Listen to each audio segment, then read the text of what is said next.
Peace, Peace, peace. peace, peace. I like that. Sure, AG. Got the Wolverine and Appreciate it. Deadpool. You know what I'm saying? Yeah. I Stank see. on your cover. Had to represent for cast in some kind of way. Yeah. That time. Yep. All the time, man. It's the Coop Show. I don't know if you want to call it that, but it's the Coop Show, man. We Southern heavy tonight. Southern heavy. We're wearing polo for Southern heavy. Yeah. It's the Coop Heritage Show tonight. How you feel about that, Coop? I love the topics. Yeah. This show, hey man, this the coup de grace, man. This is You want to know what's crazy? It's like we're talking about albums today, like as far as like Southern rap albums. yeah. The region is a bigger fan of those albums, I think, than I am. Mm. I love Yeah. both, and I love the albums. But I actually think that, like, I'm not saying that the albums are overrated, but I'm not in love with them the way I'm in love with some of their other stuff. But we'll talk about it. No doubt. So why don't we just get into it then? Before we get into it, well wishes to the legend Scarface. Scarface posted something on IG about being in the ICU with some cardiovascular issues. Again, hope that the legend pulls through. I know he's been dealing with some kidney issues for a very long time, some other health issues for a while, and hey man, we just want to make sure that we send our well wishes and prayers up to the family, and also Scarface, of course, that he can pull through this very challenging time that he's going through.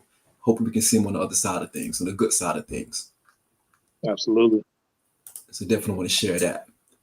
So cool. We're going to kick it to you, man. We're going to kick into the Coop Show, man, if you don't mind. Because this is the perfect show for you. This is episode 28. Like, subscribe, share, do all that good stuff. Support the cause, support the movement, do all of that good stuff. But this is your show, Coop. So we're going to sit back and enjoy it. Let's go with it, man. Let's go with ATLiens 28th year anniversary, baby. Talk to us, man. This is the one, right? This is the one. So talk to us, man. So I have a lot of sentiments, but I thought instead of starting that way, I wanted to ask you all a question. Yes, sir. And it's actually a two-part question, depending on how it rolls. Is 1996 rap's greatest year in terms of albums, at least? Like, let's not talk culture or impact. If we're just talking a year worth of music, is 96 the best year? I say without question. I think it is. We've had those conversations before. I think it is. Okay.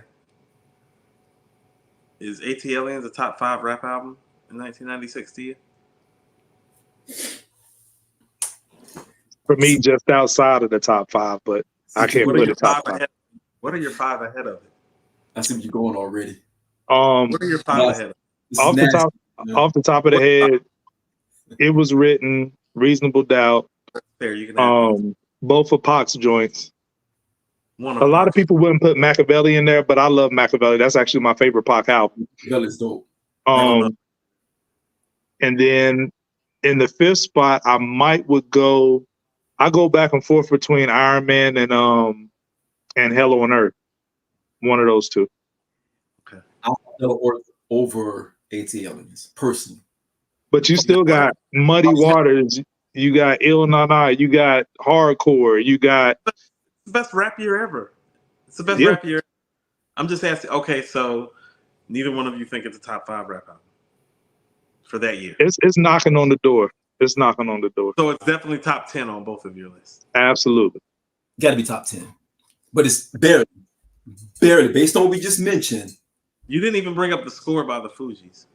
Yeah, I was getting to it. You know what I'm saying? But for me personally, I got ATLiens over the score. Me too. I think the first 6-7 songs on the Fugees is breathtaking and brilliant. The rest of it's just solid. Yo, you know what's crazy, Coop? Could I say this real quick before you go on your you know what I'm saying, like review of the album? That was my main thing about ATLiens that I don't think people talk about enough. I think, after the intro, those 7 songs like the first half of the album is a flawless run. Like you got two dope boys in the Cadillac, ATLiens, then you got Wheels of Steel, then it's Jazzy Bell, then Elevators, Over the Woods, and then Babylon. Right there from ATLiens to Babylon, that stretch of songs, that run, is one of the best for me in hip hop. I mean, it's crazy. Like the first half of the album is super strong. To me, it tails off at the end a little bit, but I love that run. I agree. Those songs that you talk about are better than the first half of Southern Playalistic, which I actually prefer to ATLiens. But I find them to be comparable albums for totally separate reasons. Southern Playalistic has live music and instrumentation, and Organized Noise and Rico Wade, rest in peace, are trying to like send a message about like how the South does hip hop. It's very like jazz, blues, live instrumentation influence. We're going to be talking about Juvenile a little bit. New Orleans is definitely that. So this album has always been what I would like to call Outkast's boom bap album. There you go. This is their rap album, and because it's their rap album, like it's their actual rap album. It's not the album where they're making a point. It's not the album where they're really taking you too deep into their world. They're giving you like what you get on ATLiens in terms of the details. You're getting snapshots. You're getting snapshots. You're not getting the lifestyle. On Aquemini, you get the lifestyle. ATLiens is the snapshots, you know, and it's put in rap form. And that's essentially in a lot of ways what rap is. And it's a Southern interpretation of that. And it's one of a kind in its sense. And listen to what I'm about to say. As far as a duo, an actual official rap duo is concerned, I don't know after I listened to it a couple of times over the last couple of days if there's a better mic performance by a duo where the duo is really like holding equal weight on a rap album, lyrically, content, hook-wise. What I really think it is the best duo rap performance, official duo rap performance on record in terms of mic performance. And I'm not mad at that. And when I say official, I'm not counting Ray and Ghost because they are part of the Wu-Tang Clan.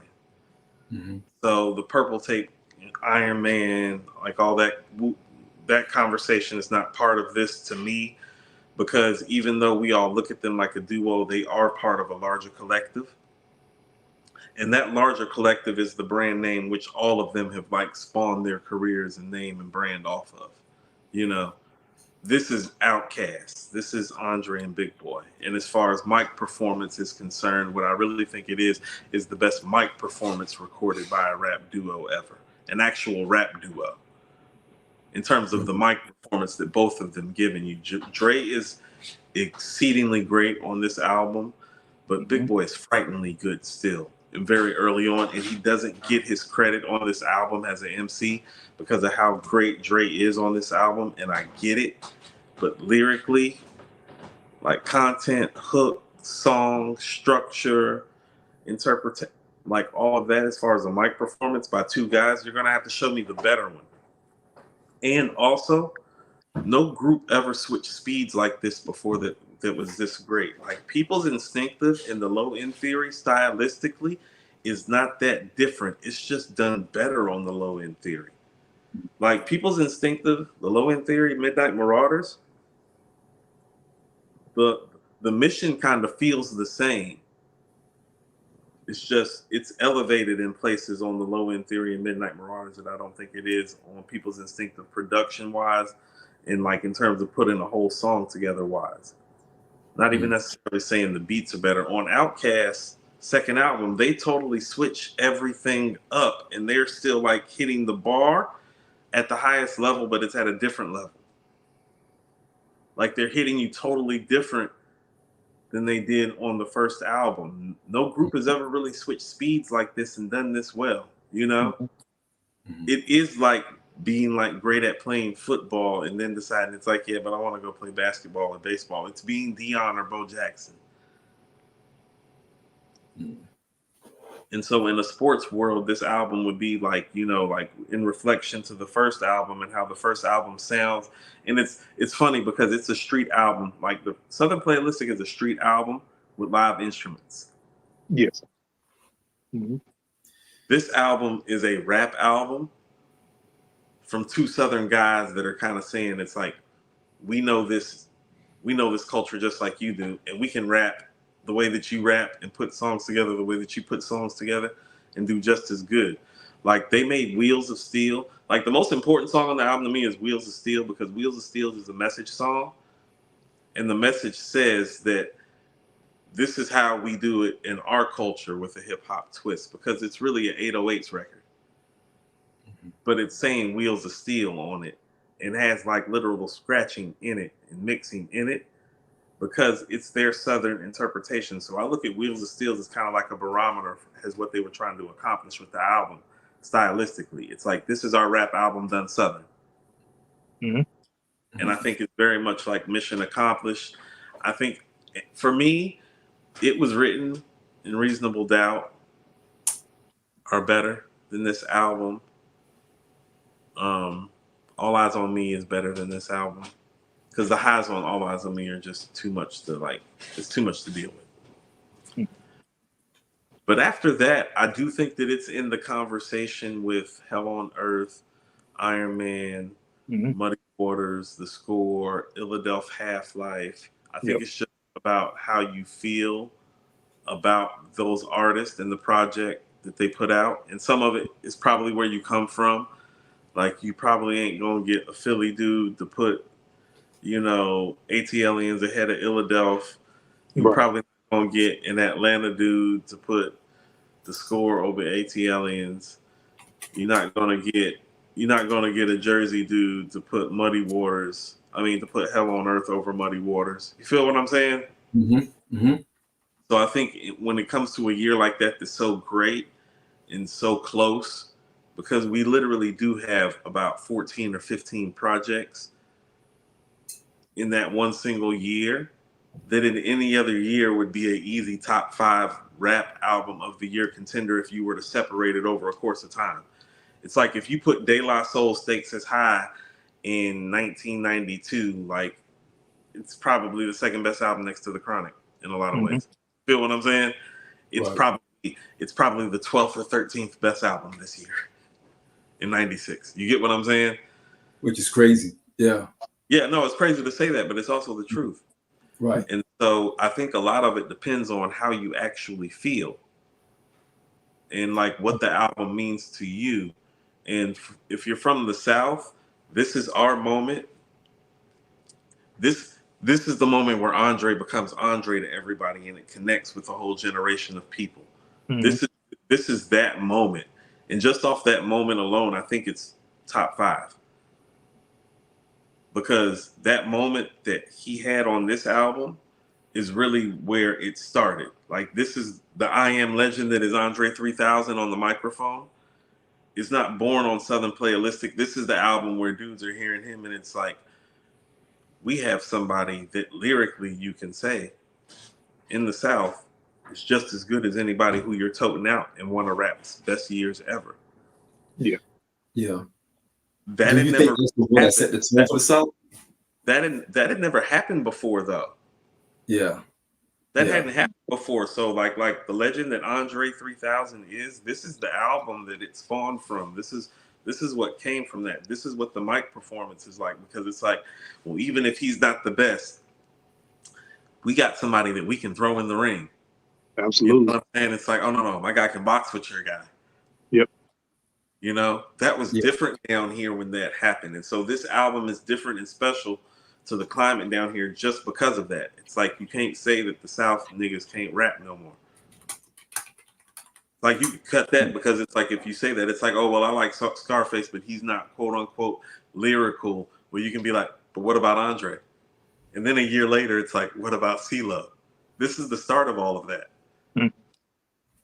Yeah. And so Andre is the first Southern rapper to get what I like to call New York and West Coast lyrical credibility.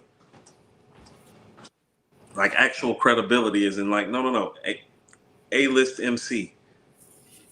He's an A-list MC on the microphone. As in a year where Jay and Nas made their best lyrical mic performances, like you could say that guy is in the top 5 maybe that year too. Like even that year, if we're talking MC wise, I mean it's Nas and it's Jay. Prodigy would be third. Yeah, Prodigy's mic performance is crazy. It's just stellar. So I would probably tell you Prodigy. Pac would be in there too. But right after those 4, I would tell you Andre's got an argument at 5 with Lauryn Hill and Black Thought and Redman. And that's what I mean. Like he's in that conversation of people on album number 2, like coming from Atlanta, Georgia, where that had kind of never like happened before, where a guy from down here was in the conversation with a Lauryn Hill and a Redman and a Nas and a Jay and a Prodigy. We weren't in those hip hop conversations in 1996 until Andre had his mic performance on ATLiens, you know? And it's Big Boy's mic performance too, because Big Boy is brilliant on this album too. Like this is the album where you can tell that Big Boy does most of the hooks. He's the hook man on this album. He's the one with the more fundamental, basic hip hop aesthetic. And so in a lot of ways, this may be Dre's like lyrical shining moment in terms of the legend that he became. But this is also like Big Boy's shining moment as a hip hop artist and a hook writer. Because if you listen to this album, you can definitely tell that Big Boy and Sleepy Brown probably did most of these hooks. Mm. Was this the coming out party for the South, starting with this album, do you think? Because you're talking about a time when hip hop was at its peak. Actually peaking, because 96 was a heavy year. We just mentioned all the albums that came out that year. There was a lot going on. There was a lot of representation across the board from hip hop. Because don't forget, Ras Kass had Solo Nice that came out in 96. And you could probably ask someone from the West Coast. Yeah, that was 96. Solo Nice.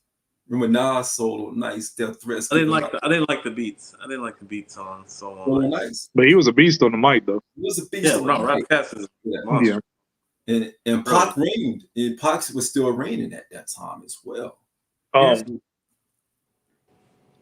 I think you have to give the coming out party to Southern Playalistic, Sean, because everything surrounding it.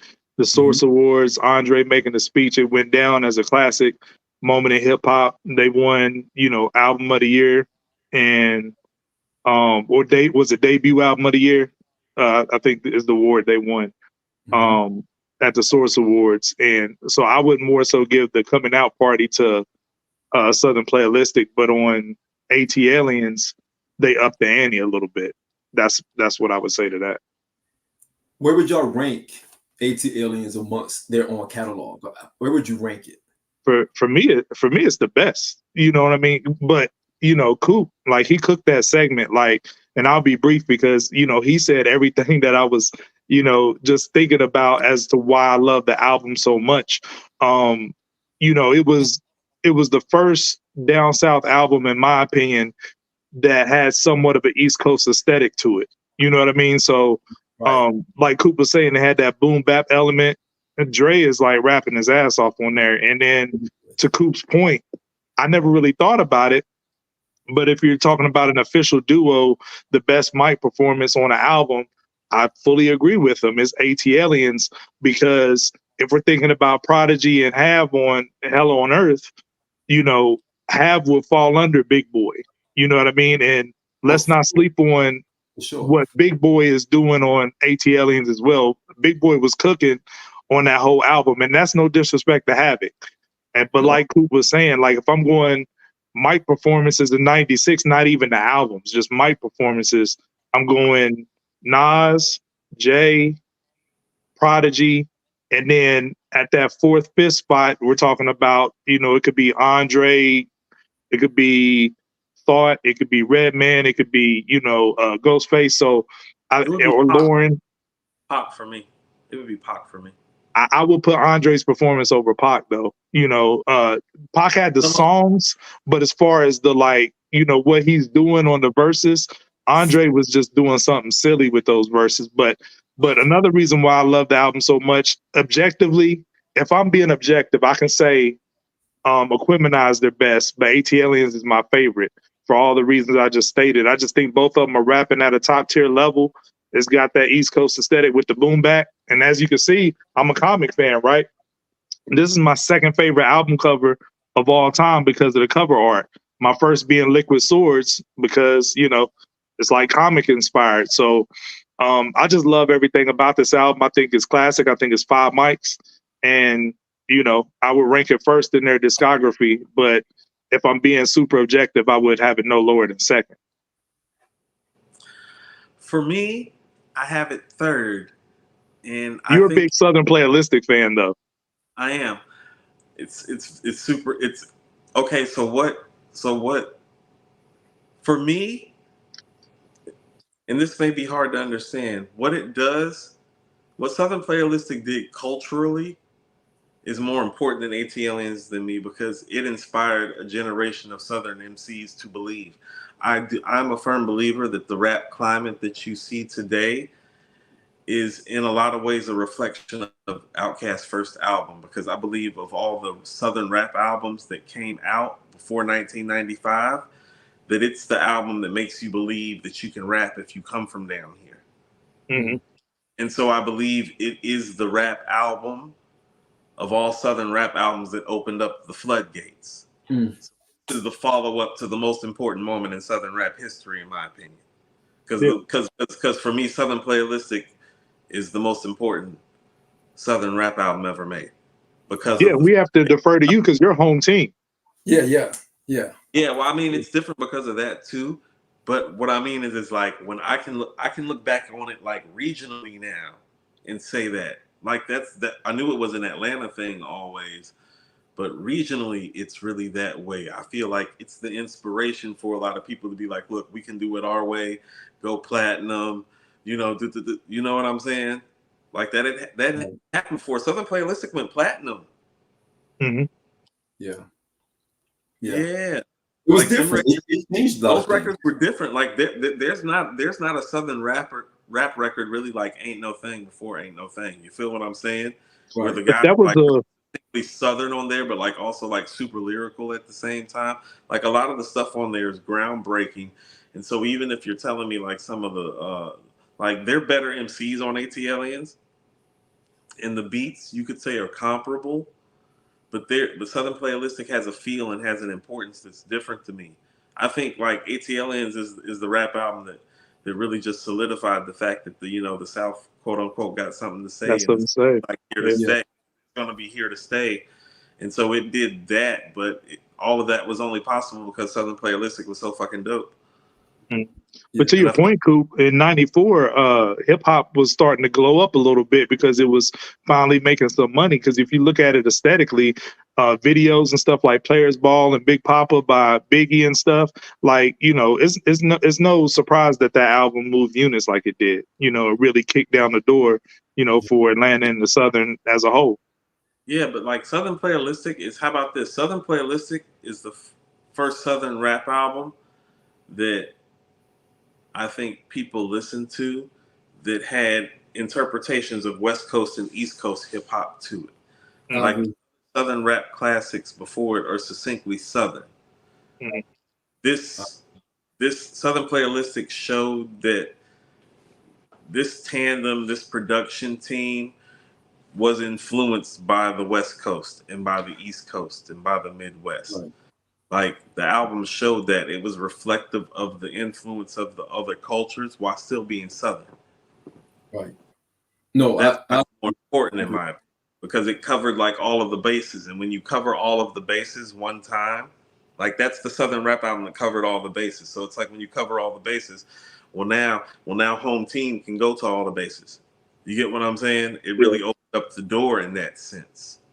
And so even their success on ATLiens and the ability to even do those things, like the ability for Andre to even go back to school and still record a rap album, well, that's because of the success of Southern Playalistic. It's important to them. It's important to the city of Atlanta. It's important to the South, and thereby, you know, important to the entire culture of hip hop and hip hop's history.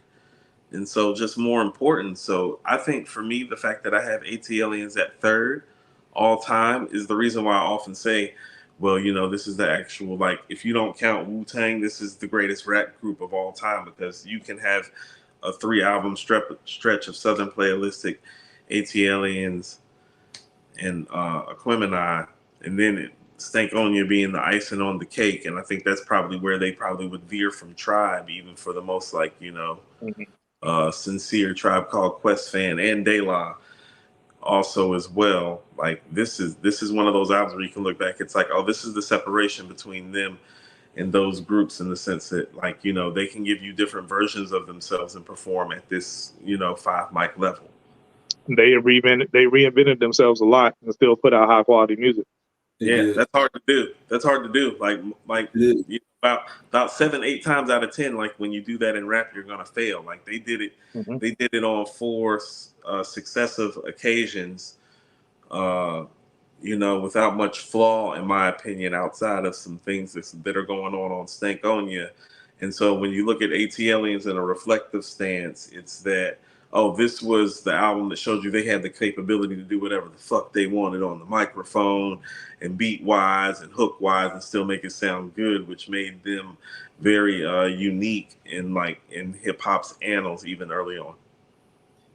And I think they did it against a time frame when it was most difficult, because you're talking about a time when aesthetically the South was known for like the booty bounce music, and they came through that and changed the entire palette. Because when you guys had Freaknik going on, you know, you had the Florida movement, and that Florida movement was, you know, of course, by Luke, 6ix9ine Boys, all those guys.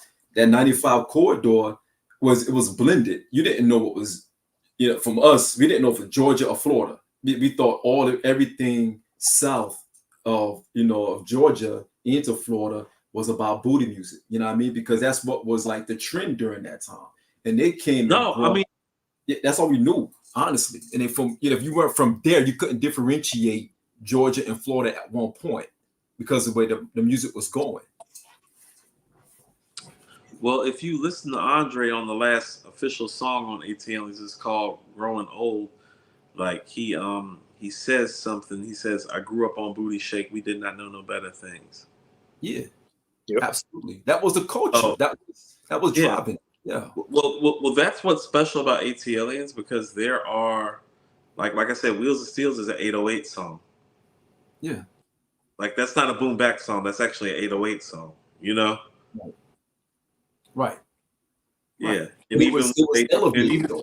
And even when they do the boom bap, like on ATLiens, the boom bap is really fast or it's really slow. It's like, it's either Over the Woods fast or it's Elevators like Babylon slow. Like, they switched up the pace of the boom bap and made it more Southern in that sense as well. And that's what I mean. Right. It's a boom bap Southern rap album.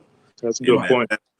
And that's what makes it one of its kind. It's not like, in terms of, like, if you were to throw the beats on a metronome, in terms of like how it slides, go do, do, do, do, like, it's still following that same baseline pattern that a metronome moves on, but they like, well, make it Southern. We got to speed it up. 808 Uncle Luke style. Boom, boom, boom, boom, boom, boom, boom, boom, boom, boom, boom, boom, boom. And it was still seamless.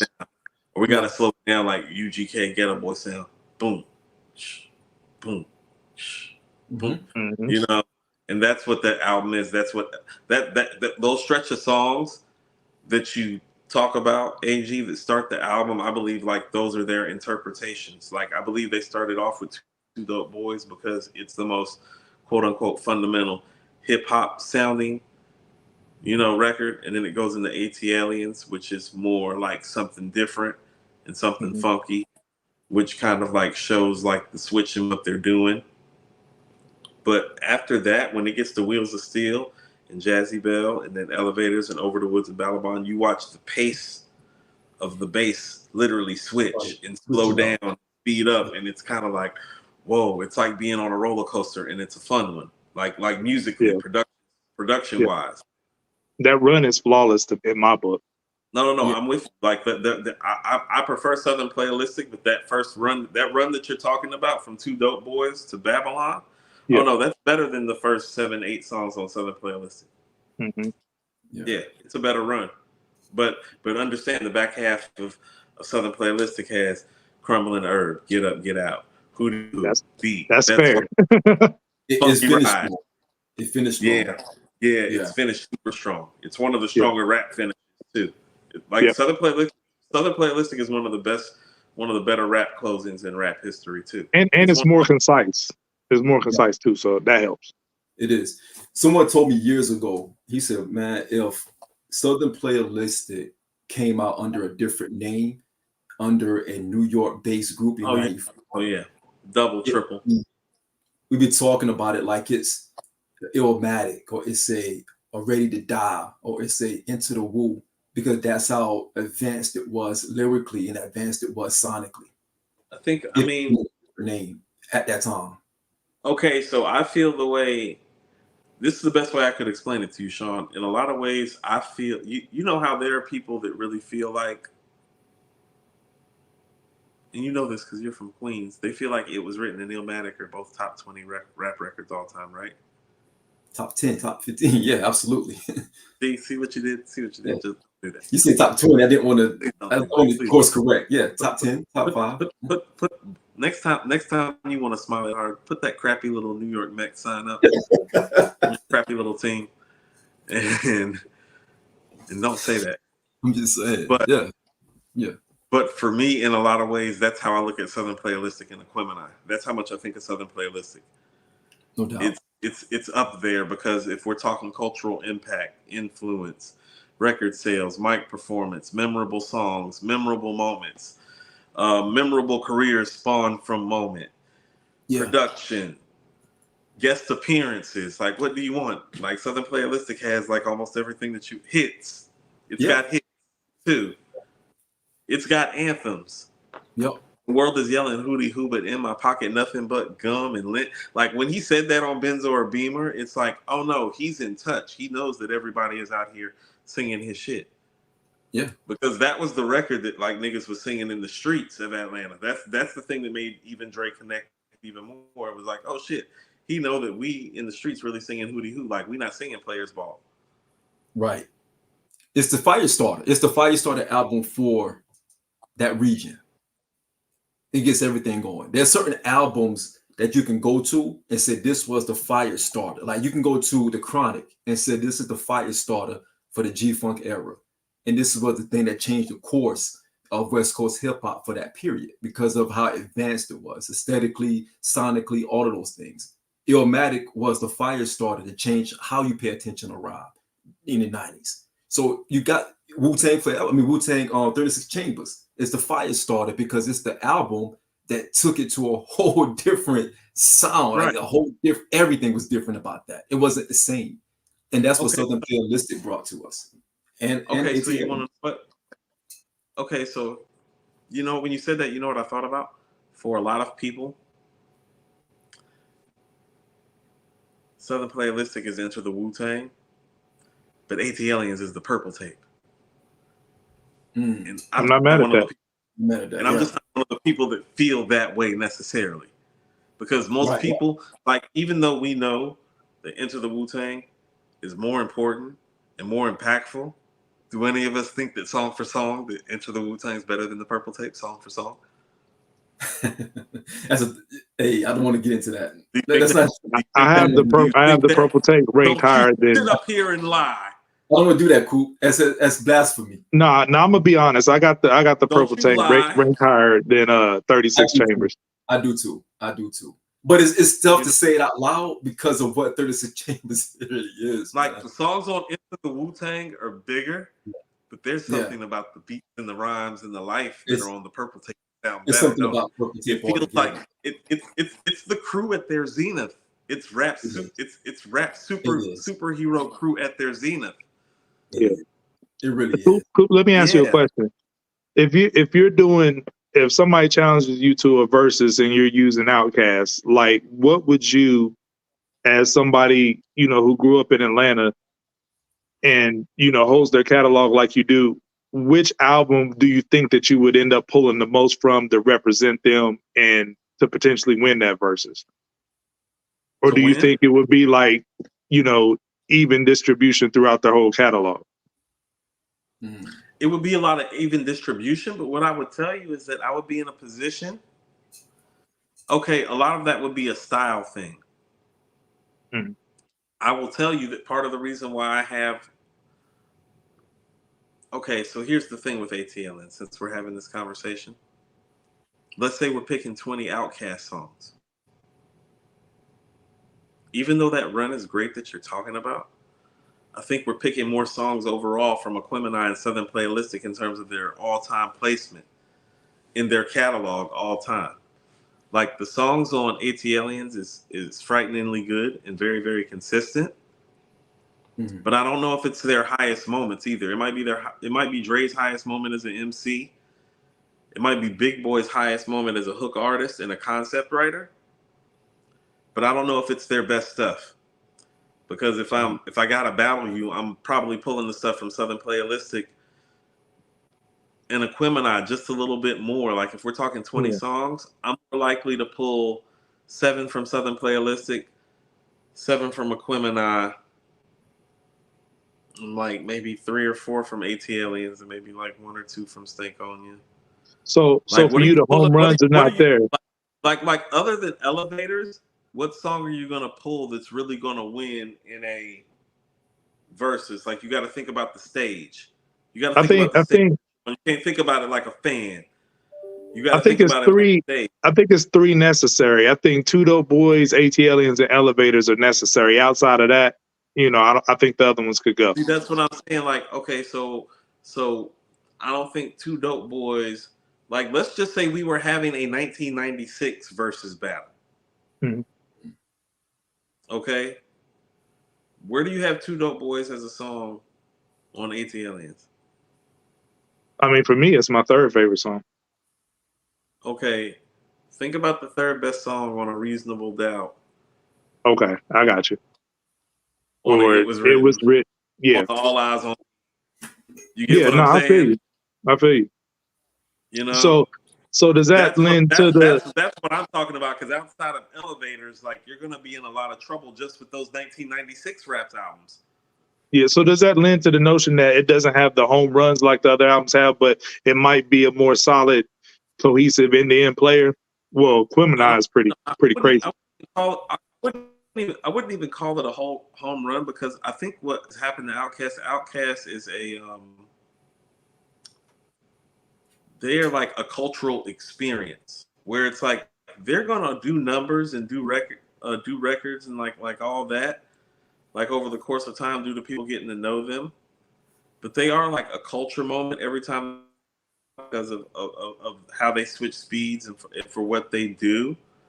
Mm-hmm. And this album is the start of the culture shift. And so I think because they hadn't learned how to craft the moments yet. They're just rapping their ass off and hooking their ass off. They haven't learned to create the moments yet.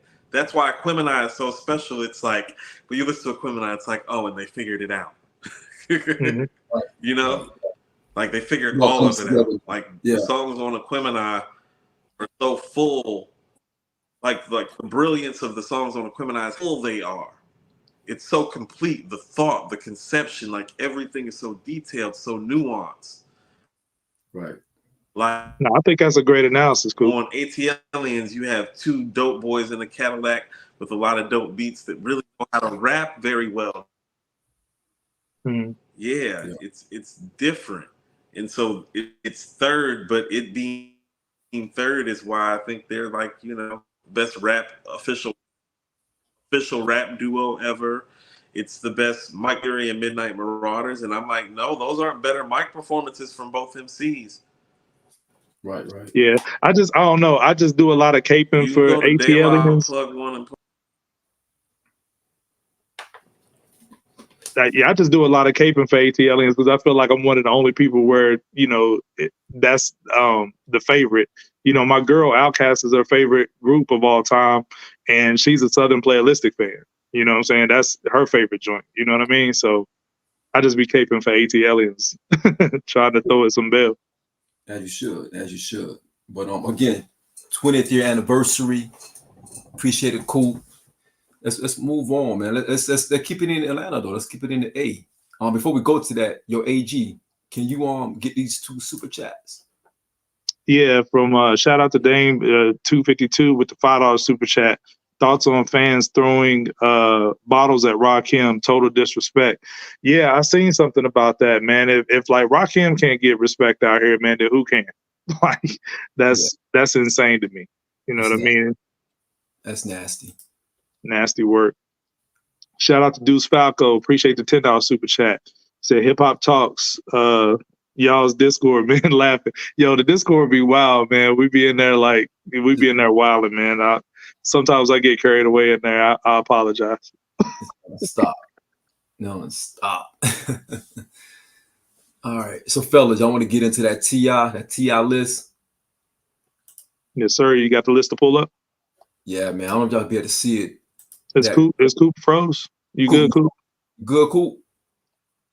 There you go. Oh, no, I'm here. No, I'm here. Okay, you good now. It was lagging for a second. Yeah, you were.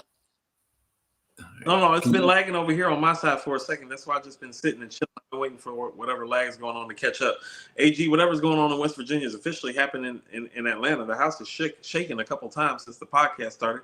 I'd like to thank you for bringing it up. It's been fine all day. It's been hot outside. That's what happened. As soon as you say something about some storms, the thunder and the lightning starts happening, the house starts shaking. I can't get a clear connection. Everything was fine till you said something. Hey, My bad. That's West Virginia connection, man. That's what it does. Yeah. The West Virginia connection is wild. No. This is crazy. First of all, when you're in West Virginia, pull up the list. What are you connected to? What are you connected to? You connected to the freeway? Are you connected to 85? Does 85 go through West Virginia? Or the 95? Do they go through West Virginia? You allowed to ride to West Virginia, 85 and the 95? Pull up the list. I'm not going to entertain y'all's West Virginia slander today. Appreciate you. Yeah, place for the freeway too. It's always the time and place for West Virginia slander. Yo, I don't know if y'all can see this really good, but I can name off the top 5. He got Pac, Jay, Big, Snoop, and Kanye. He got Drake at 6, M at 7, Nas at 8, X at 9, and Wayne at 10. And he got himself at 11. So react. Let me know what y'all feel about that list. My biggest takeaway is one, I respect the fact that he put himself outside of the top 10 at 11. 2, like, you know, based on how he raps and who he is as an artist, I can see how he came up with the top 10 that he did. I mean, it's his list, you know, so I mean, he has a lot of the usual suspects on there, but the order, I can see how he would come to that for, you know, T.I.'s flavor of music. But here's my biggest takeaway, that I'm shocked. We just got through talking about Andre, and Andre was all the way at, what, is it 13? I think so. Hold on. That was my biggest takeaway. Damn, I need glasses. Oh. Really? That was your biggest takeaway? Yeah. I mean, you're old too. It's terrible. No, but I think he's like at 13, if I'm not mistaken. But my thing is, like, you know, not that and I'm not saying he's wrong for that, but he's basically crowning himself the best out of ATL. But he has the solo catalog to back that up, which 3 Stacks don't, you know. So I just thought that was interesting. So that was one of the main things I took away from it. But and that he also had Wayne, I believe, 1 slot above him, which I thought was interesting as well, and him giving Wayne his props, because there was an era where we were really discussing who was the best in the game between those 2 gentlemen. So I thought that was interesting that rightfully so he put Wayne ahead of him, but they're side by side. So that was interesting to me. That's all I got on that. That's right. He got 3 Stacks at 13. Mm-hmm. Yeah. Cube at 12. He got himself at 11. So I'll tell you what. I like the list, actually, because I think the list is reflective of his influences, and it's still objective. Mm-hmm. He didn't personalize it. Like, Jeezy's at 30, Pimp C is at like 19, I think. He's a big Pimp C fan. Yep. He has Pimp C at 22. 22. And So we he know the made reverence he has it. for Pac and Jay. So, I mean, yeah, that was easy. Like, yeah, I mean, when I heard that he had made a list, I was like, well, I know who's 1 and 2. I just don't know which order he has them. mm-hmm. Yep. He has Pac at 1. He has Jay at 2. Big at the 3. List, who? Biggie. Biggie. Yeah, Biggie at 3. Yeah. I mean, so if you actually listen to T.I., he's somebody that comes from a struggle.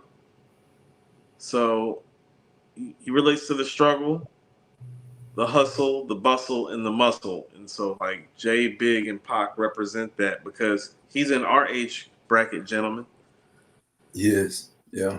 And I realized this. I was having a conversation with a dude that I know about why he listens to Jay more than he listens to Nas, because we was like arguing about it. He was like, well, he's like, Jay got like, he was like, he got the dudes like me, Coop, that like, he's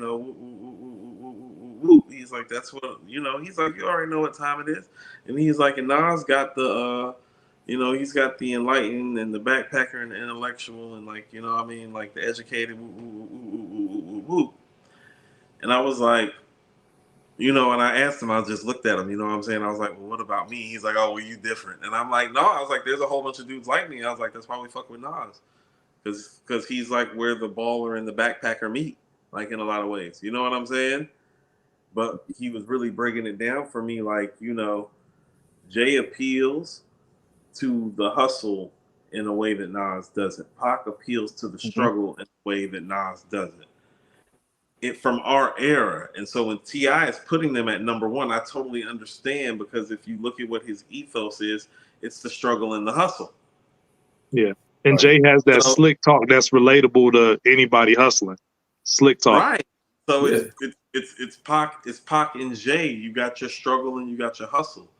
You got your mentor. Right. You got with Biggie, you just got like this otherworldly talent that can like, triple double numbers every time he step on the mic, Yeah. And so from T.I.'s perspective, I actually totally understood why he made this list, how he made this list. I think it's a solid list. I don't think Pusha T is on the list, and I think that's a little surprising to me. Nah, he don't have Pusha on here. Yeah, I don't think he has Push on there. I don't think he has Fab on there. He has Fab on here. He had Fab at 40. Oh yeah, he switched Fab with was it Nicki or? Oh, Fab and Nicki got switched. Right. Yeah. Like he's aware of hip hop history and cultural relevance to me because he has Lil Kim like so high. The list makes sense though for who he is. Like, I'm with you. Yeah, that's what I mean. If you look at who he is, if you look at his life, if you look at his career, I look at this list. I'm like, yeah, I was like, that's the list I would expect T.I. to make, and I enjoyed the list. And I like the debate. And T.I. is a numbers guy. Let's not leave that out. T.I.'s the moved a lot of records, and his top 10 is heavy hitters numbers wise. That's not accidental. I think he had Cole at 30. And I found it fascinating because I think he has like Cole at 30, he has Drake at like 6, but he has Kendrick at like 17. He has Cole at 34. He has Drake at 6. Cole probably too humble for T.I. He has Kendrick at 18. Yeah. He has Kendrick at where? He had Kendrick at 18. Okay. Right in front of Cam. He got Cam at 19. For who T.I. is, I would think Cam would be higher. No, I think that's about right. That's what I mean about the list being objective. I feel like there are guys between like 15 to 30 that he would probably have higher on a personal list, but he made an objective list. Right, but the fact that he has Cam on there is the slick talk, That's why I like the list so much. I'm like, no, this is an objective list according to T.I. Like, this isn't one of those biased lists. Like, how about this? Like, I'll tell you what, this is what I mean by a biased list. When they was like, Kiss, who your top 5 rappers? He's like, Big, Nas, Hove, X, and Styles. It's like, of course, nigga. Of course, Kiss. Of course. Well, you can tell. Look. A guy who came up in the late '80s, early '90s rap climate from Yonkers, New York, goes Big Hove, Nas, X Styles. It's like, yeah, real fascinating list. Right. Thanks for I'm making me gonna say.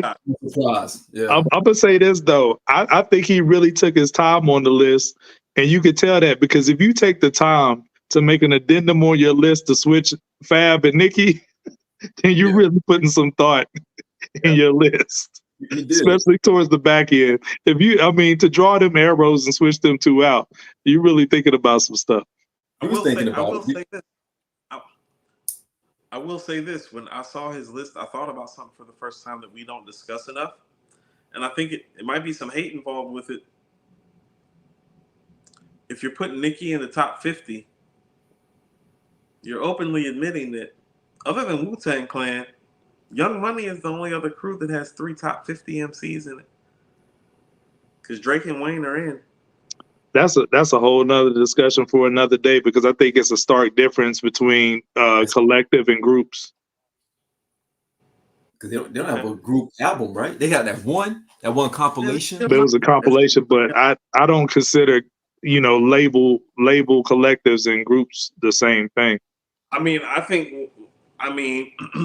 Wayne, Nicki, and Drake got a greatest hits album worth of songs together. So when you're saying absolutely. So when you're saying that, it's a little bit more than a collective. Like a collective is the native tongues, where it's like you might get Plug on a True Joy, like on the Hook to Award tour. It's like, oh, you might get that, but you ain't gonna get like the 25, 35, 40 bangers Nicki, Drake, and Wayne got together, like just the 3 of them. Mm-hmm. They have those in multiples. Yeah. Wu the only other crew that got got trios that got songs like that together. It's at that level. It's like it's a different level in terms of how you look at like a hip hop base, because more of those records are more like hit records and club records, but it's fundamentally doing the same thing that the Wu records was doing for its time. Well, I think a better comparison is that you don't have that many records with, like, let's say Jay, Bleak and Beans and stuff that could compete with the, Wayne, Nicki, and Drake records. You know what I'm saying? And Rockefeller was the hottest thing smoking at one point. So, no, not at all. What do you think about the list, Sean? You've been quiet. I don't like it. I think it's okay. I mean, it's his list. I just don't like it. I think it's next time. Let's go to the next topic instead of next time. Let's just go to the next topic. Somebody cue me up, please. Cool, I'm just saying, I'm not a fan of this list. I think his list is trash. I think T.I.'s, he had his run. And we applaud him for that, but nobody listen to T.I. no more. Hold on, Sean. There you go. The run has nothing. The run. Yeah. His run, whatever you may think of his run, has nothing to do with his list, really. We're talking about the list. We're talking about the list. We're talking about the run. We don't listen to T.I. no more. T.I. was snitching. We don't listen to Busta Rhymes anymore either, but we're probably next topic. Go to the next topic, y'all. Yeah. No, this is gonna go left. So y'all gonna act like y'all gonna act. So all right, I wasn't gonna do this, but no, you weren't gonna do this. Well, you got some more qualifying facts. Dude, you inserted a new segment me and AG didn't know about. You doing this because y'all be thinking I'm going too far. Which AG be sending me stuff on the side. I'm gonna show you a clip. I wasn't gonna do this, but. Because when I made a comment about little people last time, y'all thought I was wrong. But you didn't call them little people. Last time you didn't call them little people. All right, I didn't call them little people. I called them something else. But AG said this to me. This is a live chat. We have to block that show off in case we're looking for potential sponsors because of you. You're reckless. Whatever Sean's about to say is a live chat. I didn't send Sean nothing. I want you to understand this, Sean. Whenever I have to talk to somebody about their reckless behavior, it makes me uncomfortable when I have to be the one to have that conversation with somebody else. Because y'all make it seem like I'm being reckless. Okay, I wasn't gonna do this, but AG sent this to me after the show we had. I did not. We talked about the little people. AG sent this to me. A big.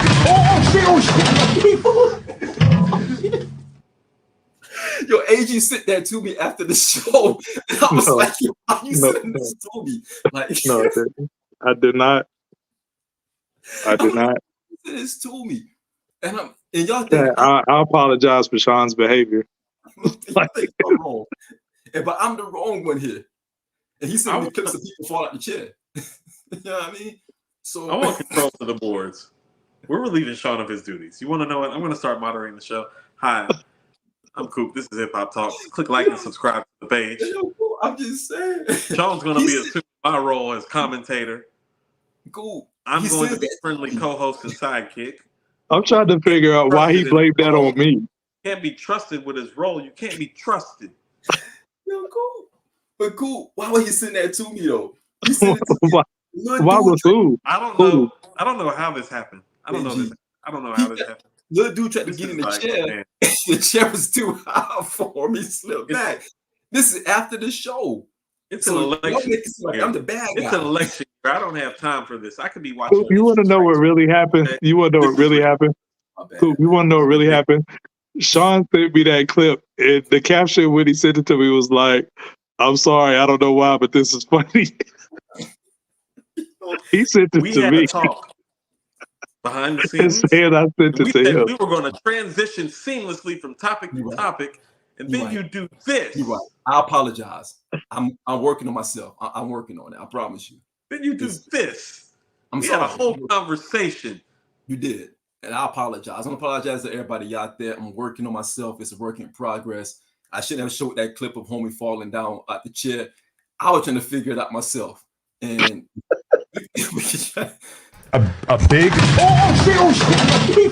therapy. All right, my bad. Therapy will do it. I just had to get it off. Like, my bad. All right, let's move on. We apologize to the little people. Yeah, but he did try to get up on that. He was like, Can we just change topics? Can we change hey, topics? yo, Sean, you remember Puck from Alpha Flight? So uncomfortable. Yo, Sean. Do you know how many people I know that like do human resources for a living? My sister does human resources for a living. For a very major company and platform, and because of how we behave, I can't even say that company or platform. I'm sorry, That's man. how Hey, yo, Sean, Sean. Just move to the next topic. Can we put the little box up on the motherfucking screen? What's the next topic? Real quick. Hey, Sean, you remember Puck from Alpha Flight? Yeah. Yo, see? Hey, look here. Puff is officially a cancel word. Go to the next topic. Puck. Puck from Alpha Flight. Yeah. Okay. Puck sounded like Puff over here. No. You can't say those things on airwaves. Flag you. They'll take our money if you say it. If you say his name. It was a comic little person superhero. Yeah, I apologize, man. That was wrong. I just had to get off my chest. Next topic. Click. Check. We checked on boxes on this topic. We have next topic. AG, can you get the super chat, please? Yeah, no doubt. Michael Williams, man, appreciate it. $5 super chat. He says if K-Dot and Jay both announced new albums, which one would you be more excited for? Also, who would you be more confident in delivering a great album? That's a good question. I would, be more excited for Jay. But the rhythm that Kendrick is in after this beef with Drake, I think Kendrick will probably deliver the better album of the two. But I would be more excited for Jay. No doubt. So, fellas, let's get to taking Jay. Taking Jay. We knew that, Coop. You didn't have to say it. We already knew that. Sorry. Yeah, I already cast that down. Taking Jay. Yeah. I mean, yeah. Track record. Yeah, I'll take Jay. Track record. Just track record. Yeah, just to see. I'm curious. Let's get to 7 albums, like 7 straight years. 7 albums, 7 straight years. He did. He's a legend. Compilations, all that. Yeah. You want to know? I don't want to sidebar right quick before we slide. You want to know one of the things that's beautiful about the Blueprint? I think The Blueprint is the album that shows you Jay is actually better as a solo artist, as an MC. There's something special about it. When it's just him, he's able to do like all the things that he wants to do, and he can do a multitude of things on the mic. But he needed the numbers to, have that to boot as far as his status. Like The Blueprint is him coming out of all the like the Rockefeller crew era stuff, though. You know what I'm saying? Mm-hmm. Yeah, that was like him saying, yeah, that was the whole. I did songs and gave everybody verses and hooked everybody up and done all I can do. Now go ahead and like work your plan, work it out.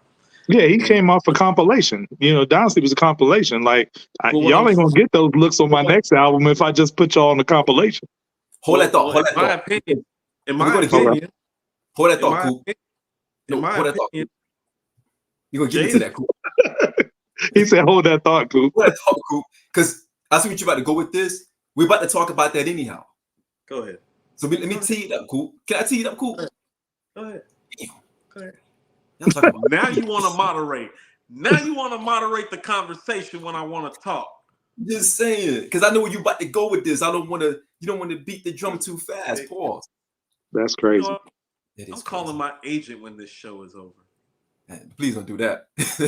Yo, listen, I'm gonna play this clip for y'all because Juvie made some comments about comparing 400 Degrees to Nas's best and Jay's best. And that's something that has been circulated because it also came down to album sales versus an actual quality of an album. And what Juvie was saying in the interview was pretty much that he outsold them both their best records that you can put out there. And I'm gonna let you guys hear the clip first. That's 400 Degrees, hands down. You know what I'm saying? For me. Hey, bro, look, I agree with you with the no skips, but you're right. You're right about the up north, and yeah, some of those cats, man, they got their own definition of what they call hip hop, right? And Southern hip hop we don't fit the bill in certain parts. Lyrics and this.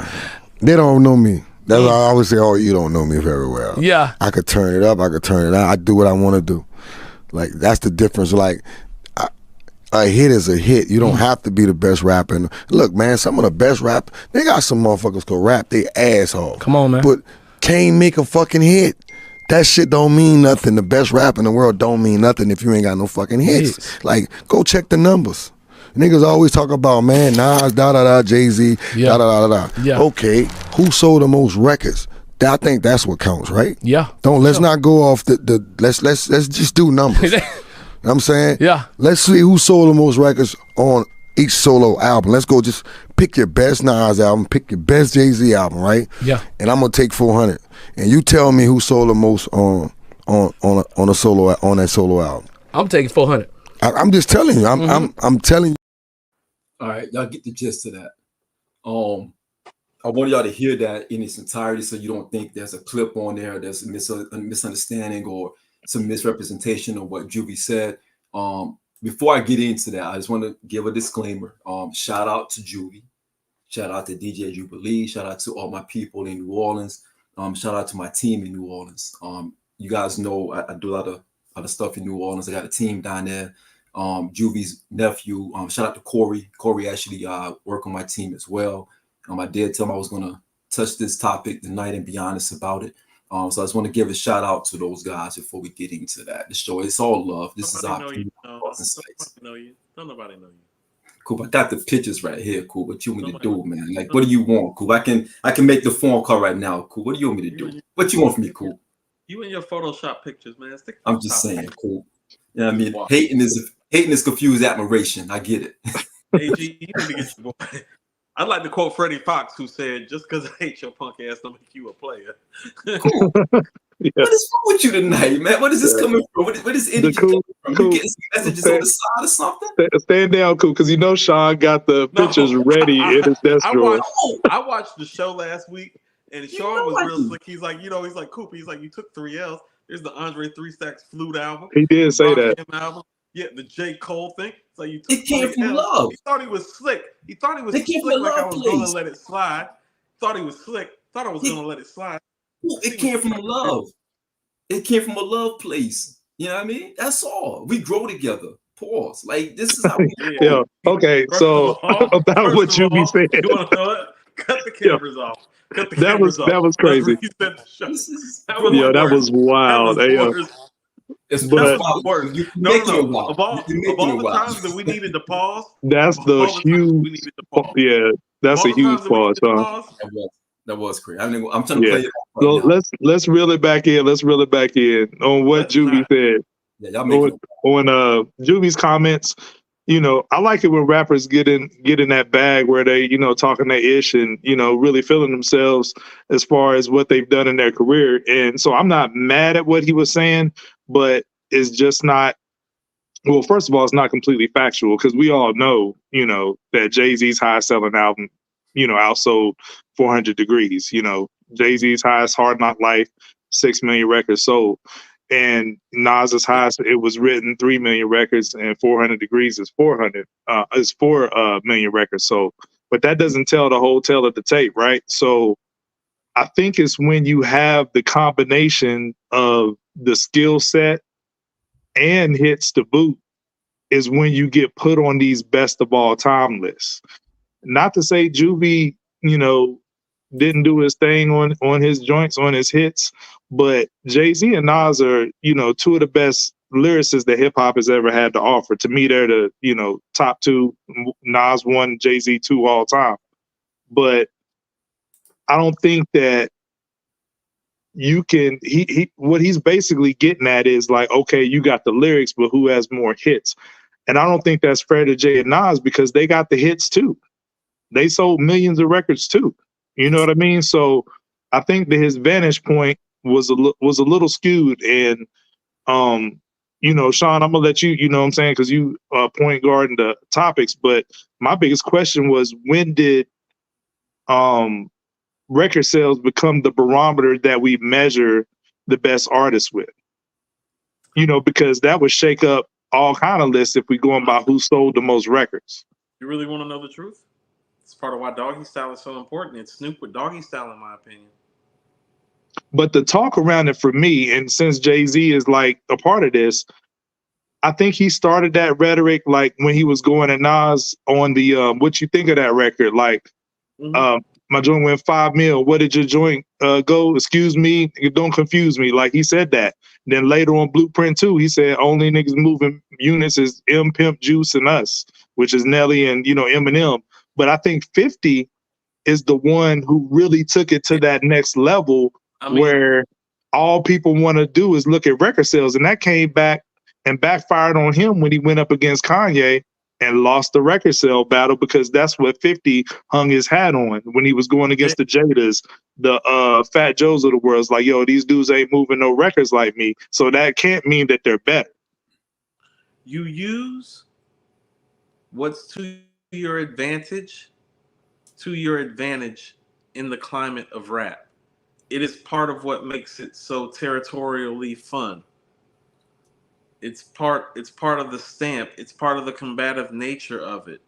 Whatever you can hang your hat on as a great MC is what you should hang your hat on and steer the rhetoric of your argument towards.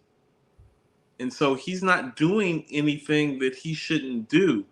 What he's trying to say is that, well, you know, while you guys talk about Nas and Jay, and what he's saying in a vacuum is like, well, what 400 Degrees means, numbers wise and culture wise, in my culture is just as big as their moment. And this is a climate that has got space for everybody on the stage. And I look at it from this perspective because of my perspective on the stage. And so if you look at it from Juvenile's perspective, and this is how I look at it, just in the overall view of music and the classification of it. Well, according to what he's saying, Stevie Wonder don't get to sit next to Michael Jackson. And that's not the world that I live in, but I do believe the truth is somewhere in the middle. If you'll notice, I don't even know if Stevie Wonder is one of the biggest 20 selling artists of all time at this point. Not sure. You know 20 artists better than Stevie Wonder? Oh, you talking about selling wise? Yeah, you talking about numbers? Yeah, I'm talking about numbers. I mean, I no, don't think no, I don't think he's in the top 20 because modern day artists are selling a lot more than Stevie did over his whole career, like Taylor Swift's, Are, Adele's, and are there 20 artists better than Stevie Wonder in the history of music? no artists, no, straight up artistry, no, Are there 10? nah. So the truth is somewhere in the middle. It's the numbers and the talent, because Stevie Wonder's next to Michael Jackson and it has nothing really to do with numbers. It's like, well, go listen to the albums. Yeah, Go listen to the exactly. song. That's what I was saying. Jay and Nas got both. Yeah. Same thing. Like Stevie never had no Thriller or Bad type of numbers on any album, but he's made comparable works. In And my I think case, that's he's a made better slippery work. slope, though. Don't you think that's a slippery slope? Because if we talking just numbers, like, okay, where does that put Hammer? Please, Hammer, Well, that's don't why hurt me. Crazy enough. that's why I'm talking about Stevie, because I believe Stevie is the truth in the middle, where it's like, well, you can have the brilliant artistry, the cultural impact, the talent, the hits, some actual quantifiable, like major record label sale numbers. Like you can have Quantifiable all facts. things. I don't want to use Yeah. quantifiable. Yeah. Okay, first of all, we won't be using that bullshit. What? But let's be We're going to real. use We all all the three things. come. We're going to We use all all the three things. come from What an I'm era, saying though. is that we have Stevie so high because Stevie kind of has all the things covered. It's like, well, Absolutely. do you want great albums? Got those. Want all-time great albums? Got those. Want great songs? Got those. Want all-time great songs? Got those. Want hit records? Got those. Want album sales? Got those. Want cultural impact? Got those. Want talent? Got those. Like Stevie's got a little bit of everything.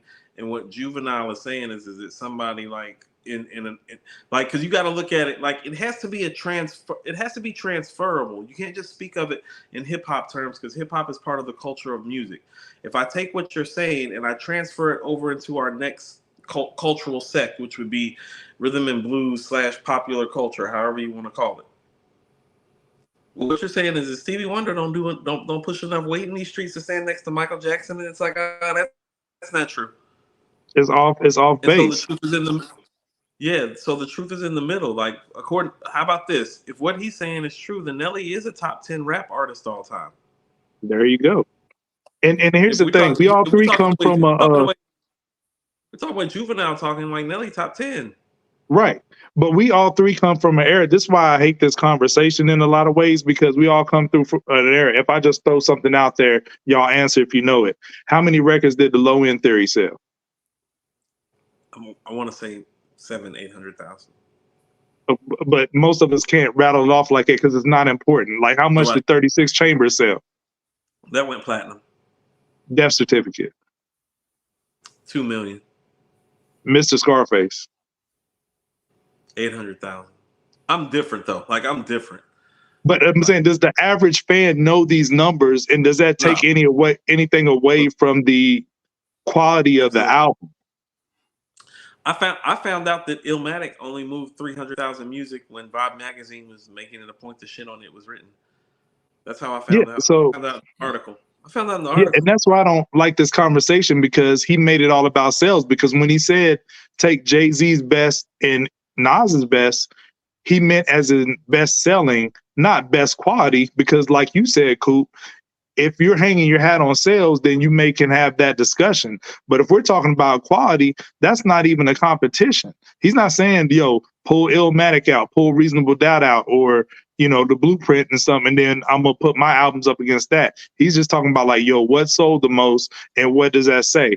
For me, it doesn't say anything. You know what I mean? The music was good, it was popular, and that's that. But he said that he wasn't talking about just songs, about album sales. He was talking about their best, and that's the context that we can't forget, because the way he prefaced it was, he said, up north they feel this way about us. That's the context that's being missed here, because he's talking about the lack of respect that's being given to Southern rappers, whereas he went to the top two. He went to Nas, and that's the first thing he went to. Go pull their best, Nas and Jay's best. He didn't say pull their best selling records. He said pull their best, because he also mentioned later on that on 400 Degrees, he has no skips.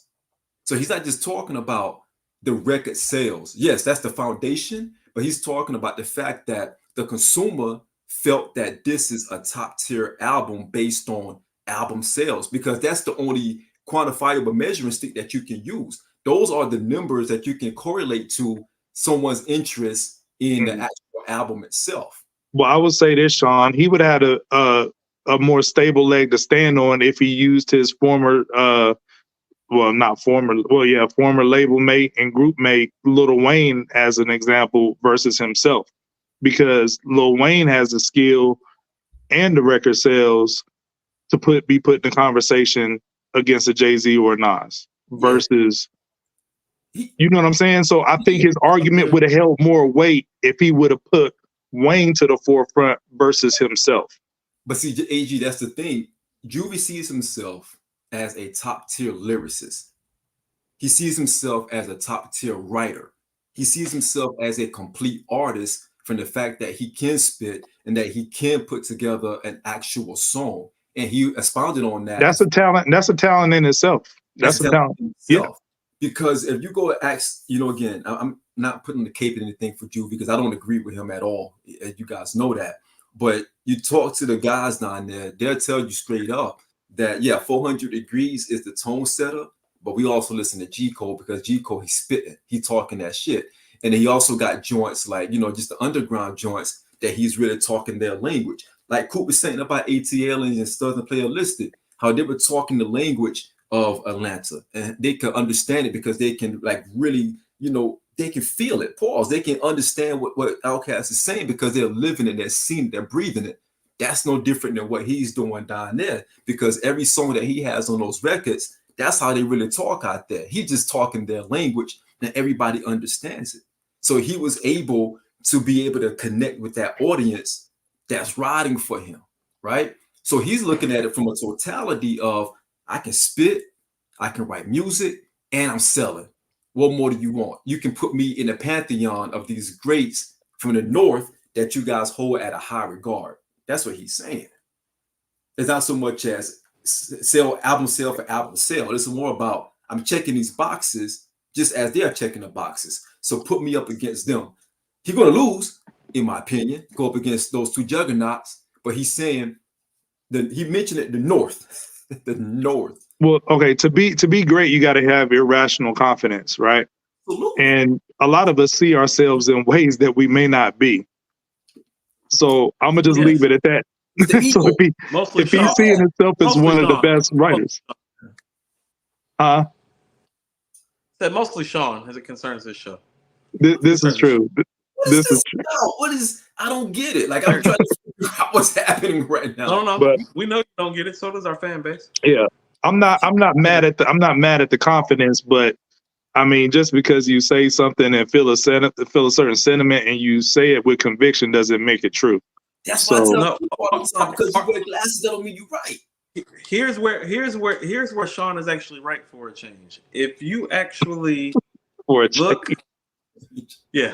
if you look at what it really takes to exist in this climate, and this climate is very competitive, the self-belief and the self-reliance in order to succeed and to thrive and to reach the highest levels in this business, which Juvenile has done, they require some delusions of grandeur at times to believe.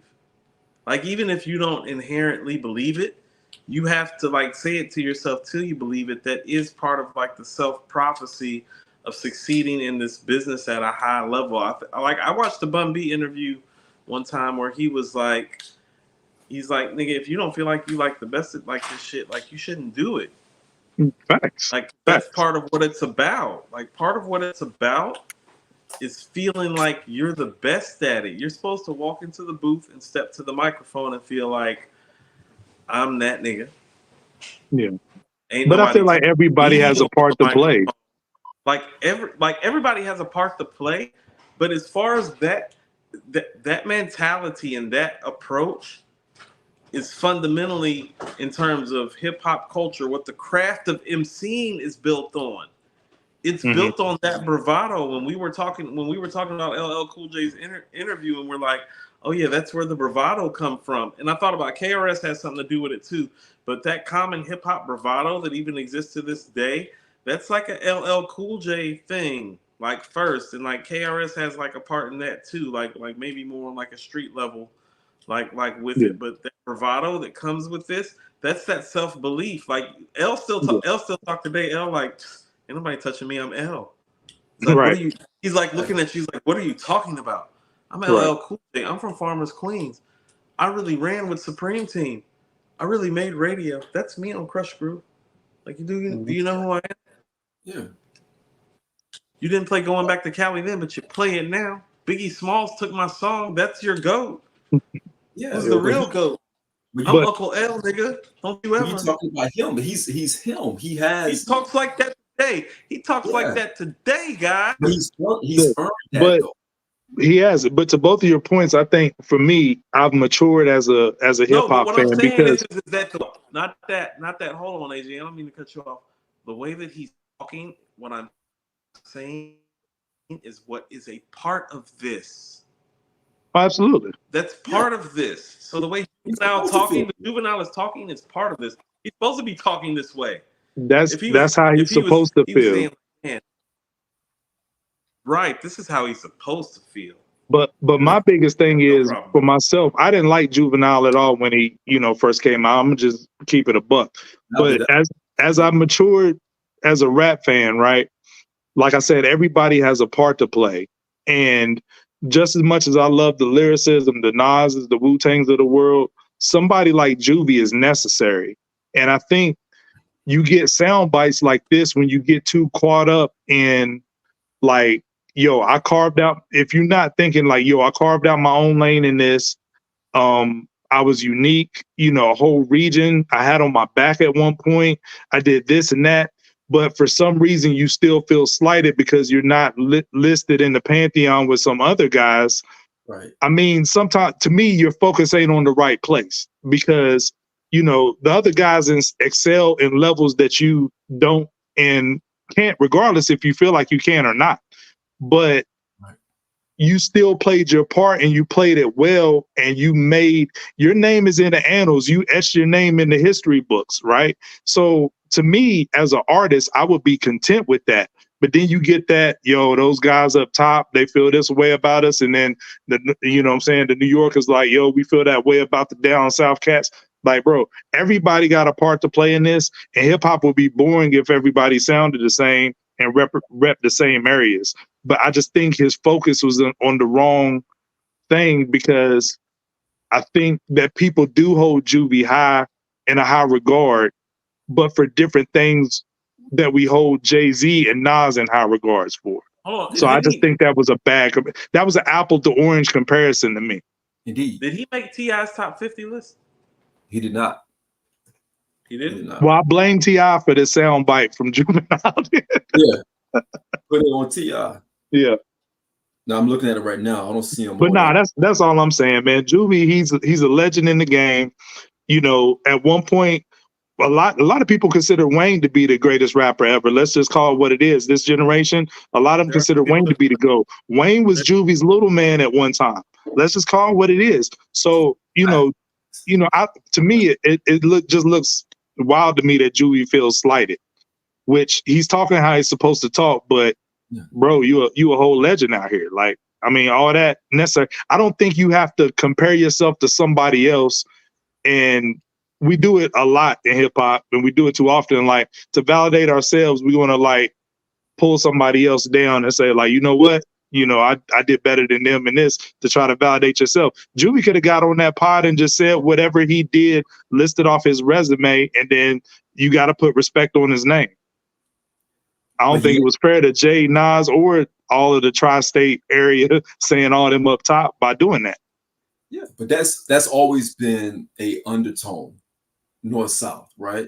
Right. Because a lot of Southern rappers always felt that the North wasn't giving them props. T.I. said it before. You felt that way. A lot of saying it down here for generations. But everybody is necessary though. Even You was talking about the booty shaking music. The Florida stuff. I mean, it was necessary, bro. Necessary. All of it was. Degrees came out. I laughed at it. I scoffed at it. You know what I mean? I was laughing when I first heard 400 Degrees. I'm like, what is this trash? I'm being honest, straight up. I was like 18. I thought it was trash. But as I got older and my sound palette matured a little bit more, I can appreciate it today now that I could have appreciated back when I was 18. And I'm still about the fight cast. One of my friends in college was from Lexington, Kentucky, and me and him about, after a night out, you know what I'm saying, at the spot, a few drinks, cats like get to argue, and he trying to argue with me like Cash Money was better than Wu-Tang, and I was like, where and how, in what form or fashion, like, and we was about to square up over that, you know what I mean? Because I'm like you, I didn't get it back then at that time, but you get to moving and shaking and being in certain areas, you like, yo, they can't play Nas here, but they can play some Juvenile here, and it's necessary. So Juvie is very necessary, and I feel bad that he feels slighted because Juvie one of them ones. He just one of them different ones, but he's one of them ones. I'll tell you this. I met Anthony Hamilton once, and he said one of the most brilliant things that I've ever heard an artist say, which is there's room for everybody on the stage. I think Juvenile has a great place on this stage. Like 400 Degrees is a landmark album. Cash Money, in a lot of ways, you could argue, is the biggest rap label ever come out of this region. And if that's true, it's definitely top 5 for this region. Like easy. Probably top 3. And most of that is built on the back of 400 Degrees. Yep. So it's a big deal. Yeah. And he shifted the culture. I'm about to say, not only is it an album that did the numbers that it did, but it had cultural impact, like you said, AG. It had cultural impact, did numbers, had hits. Yeah. And the album's great. It's a classic rap album. That's what's great about it. It's like it's one of those albums where you're actually happy that it does 4 million records because you're like, it deserves to do 4 million records. Like, what's the quality of the music? The quality of the music. He said 400 Degrees is. 400 Degrees is what? He said it's a classic. Where? Yeah. For the region? For that region? For the region? Excuse me? What do you mean? Yeah, for that region. 400 Degrees is a classic for that region. Are we having interference? What? No, I'm going to clarify that. I don't think it's a widely renowned universal classic, but I do think classic. You don't think 400 Degrees is classic? No. Neither one of you? No, not me. No. But its impact, it has classic impact, but I don't think the album's classic. Impact is definitely there. For that region, absolutely. For New Orleans, what it means to New Orleans, what it means to that region, what it means to the South, absolutely, it's a classic. But this is a wild analogy, but you know what I'm saying? I'm gonna go here anyway. So we all three, both of you, we all three, huh? For me, both of you, Sean, you might as well catch a flight. You need to go hide in West Virginia with your boy AG. I know. Listen, the South, not coming down here. Won't be coming down here. Here's what it is. I'm gonna just call a spade a spade. Here's what it is. 400 Degrees, right? So we all came up through school. You ever get a new girl to come through your school and you've been looking at the same, you know what I'm saying, girls through the past like 2 or 3 years, you know what I'm saying? You dated some of them, whatever. And they are like, you got some of the most bad chicks you go to school with, but you get a new girl come through. She might not be as near as fine as the other chicks that you used to seeing every day, but she just got a different look about her. It's something different. She's new. You know what I'm saying? She's coming through and all the attention goes to her. You know what I'm saying? Like all the dudes is like, looking at her like, yo, shorty bad, like, because she's new and got a different look about her.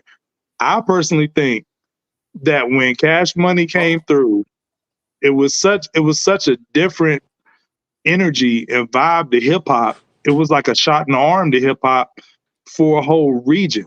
You know what I mean? And a lot of us didn't get it, but a lot of people was down with the movement, like, yo, you need to get down with Cash Money. It's the best thing smoking.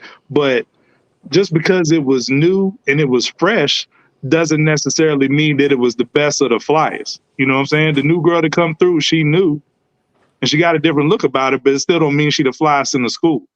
That's all I'm saying. Let me ask y'all this. Do y'all consider War Report a classic? I do. Yeah. But I don't think it's a renowned classic. Okay, so there's how about this? There are levels to classic, like there's levels to Hall of Fame. Do I think Frank Gore should get in the Hall of Fame? Yes, I do. Do I think Fred Taylor should get in the Hall of Fame? Yes, I do. Do I think he belongs in the same hall with Barry Sanders and Jim Brown and Walter Payton? Fuck no. Right. You feel it's me? It's a different room. Like the War Report is a classic. Do I put the War Report in the same regard that I hold the Infamous? Fuck no. No. And to your point, yes. But you said this earlier, Coop. I think we was off air, but to your point, if we're talking about Nelly and Country Grammar, if we're talking about it, Country Grammar would have just as much of a stake as a hip hop classic as 400 Degrees if we're doing that. Right, but that's why I put it back down. I think 400 Degrees is better. I think 400. I think the rhymes on 400 Degrees are better. I think the beats on 400 Degrees are better. Absolutely. The hit records are. It has some bangers on Country Grammar though. No, I mean the hit records are comparable though, because like, how about this? Just as many people still play "Back That Ass Up" as people play "Ride With Me." This is a national anthem. It's a national anthem. More people. First of all, Sean, just stop. More people play. I always say the most random stuff to just stop you in your tracks. Hold on 1 second. More people are playing Ha to this day than they are Country Grammar. Yeah, I agree. Yeah. And if we're talking about up north cats though, Jay-Z didn't do Juvenile no favors by jumping on that remix. That's one of Jay's worst features ever. That's trash. I'm sorry. We don't even got to talk about all that. But like Juvenile like has a place and has a space like in this climate and is like forever important. And so I don't know. Maybe I'm biased. But I like the comments. I'm okay with the comments because he's talking from the perspective of somebody.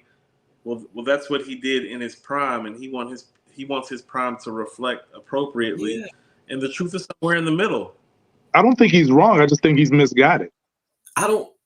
Okay. I don't think he's really misguided. I think misguided is a little strong. That's pretty strong. But no. What I'm saying about that is like he doesn't recognize his own place in the game. He think it's over here, like Hoop said, this different room. He think it's over here with these guys, but it's not. He got his own territory that he carved out. But AG, think about this: if his entire region, if they're saying this is our goal, this is the one, he's the one. He would have been better saying Wayne. But no, I'm just saying. But you got to think about it. That region, these guys, they feel that he's right there with Wayne. They felt Wayne went over somewhere else when Wayne got to the part where we feel that Wayne is something special. Because he pandered a little bit to the up north aesthetic during the Dipset era and stuff. Okay, that's fair. That's fair. When I say regional classic, I'm talking about the impact it has on a region. How does it make that region feel? Because they can relate. Hold on. Is Juvenile a Hall of Fame MC to y'all? Yes. Like if we had a Hall of Fame, now be in a Hall of Fame rapper. Yeah, Hall of Fame rapper. Yes. First ballot. Okay. I just personally don't classify Juvenile as a quote unquote MC. That's just me. Like, But he can spit when he want to spit. He can spit when he really. I don't know. Juvenile can spit. That's what I'm saying. Like Juvenile can rap. Like he's not. But I mean, but what? That's a whole nother conversation for another day. But different language for us. It's just a different language. That's the whole. Right. It's a different language. Yeah. Every song, 400 Degrees. Talk game is different. Yeah. Every song.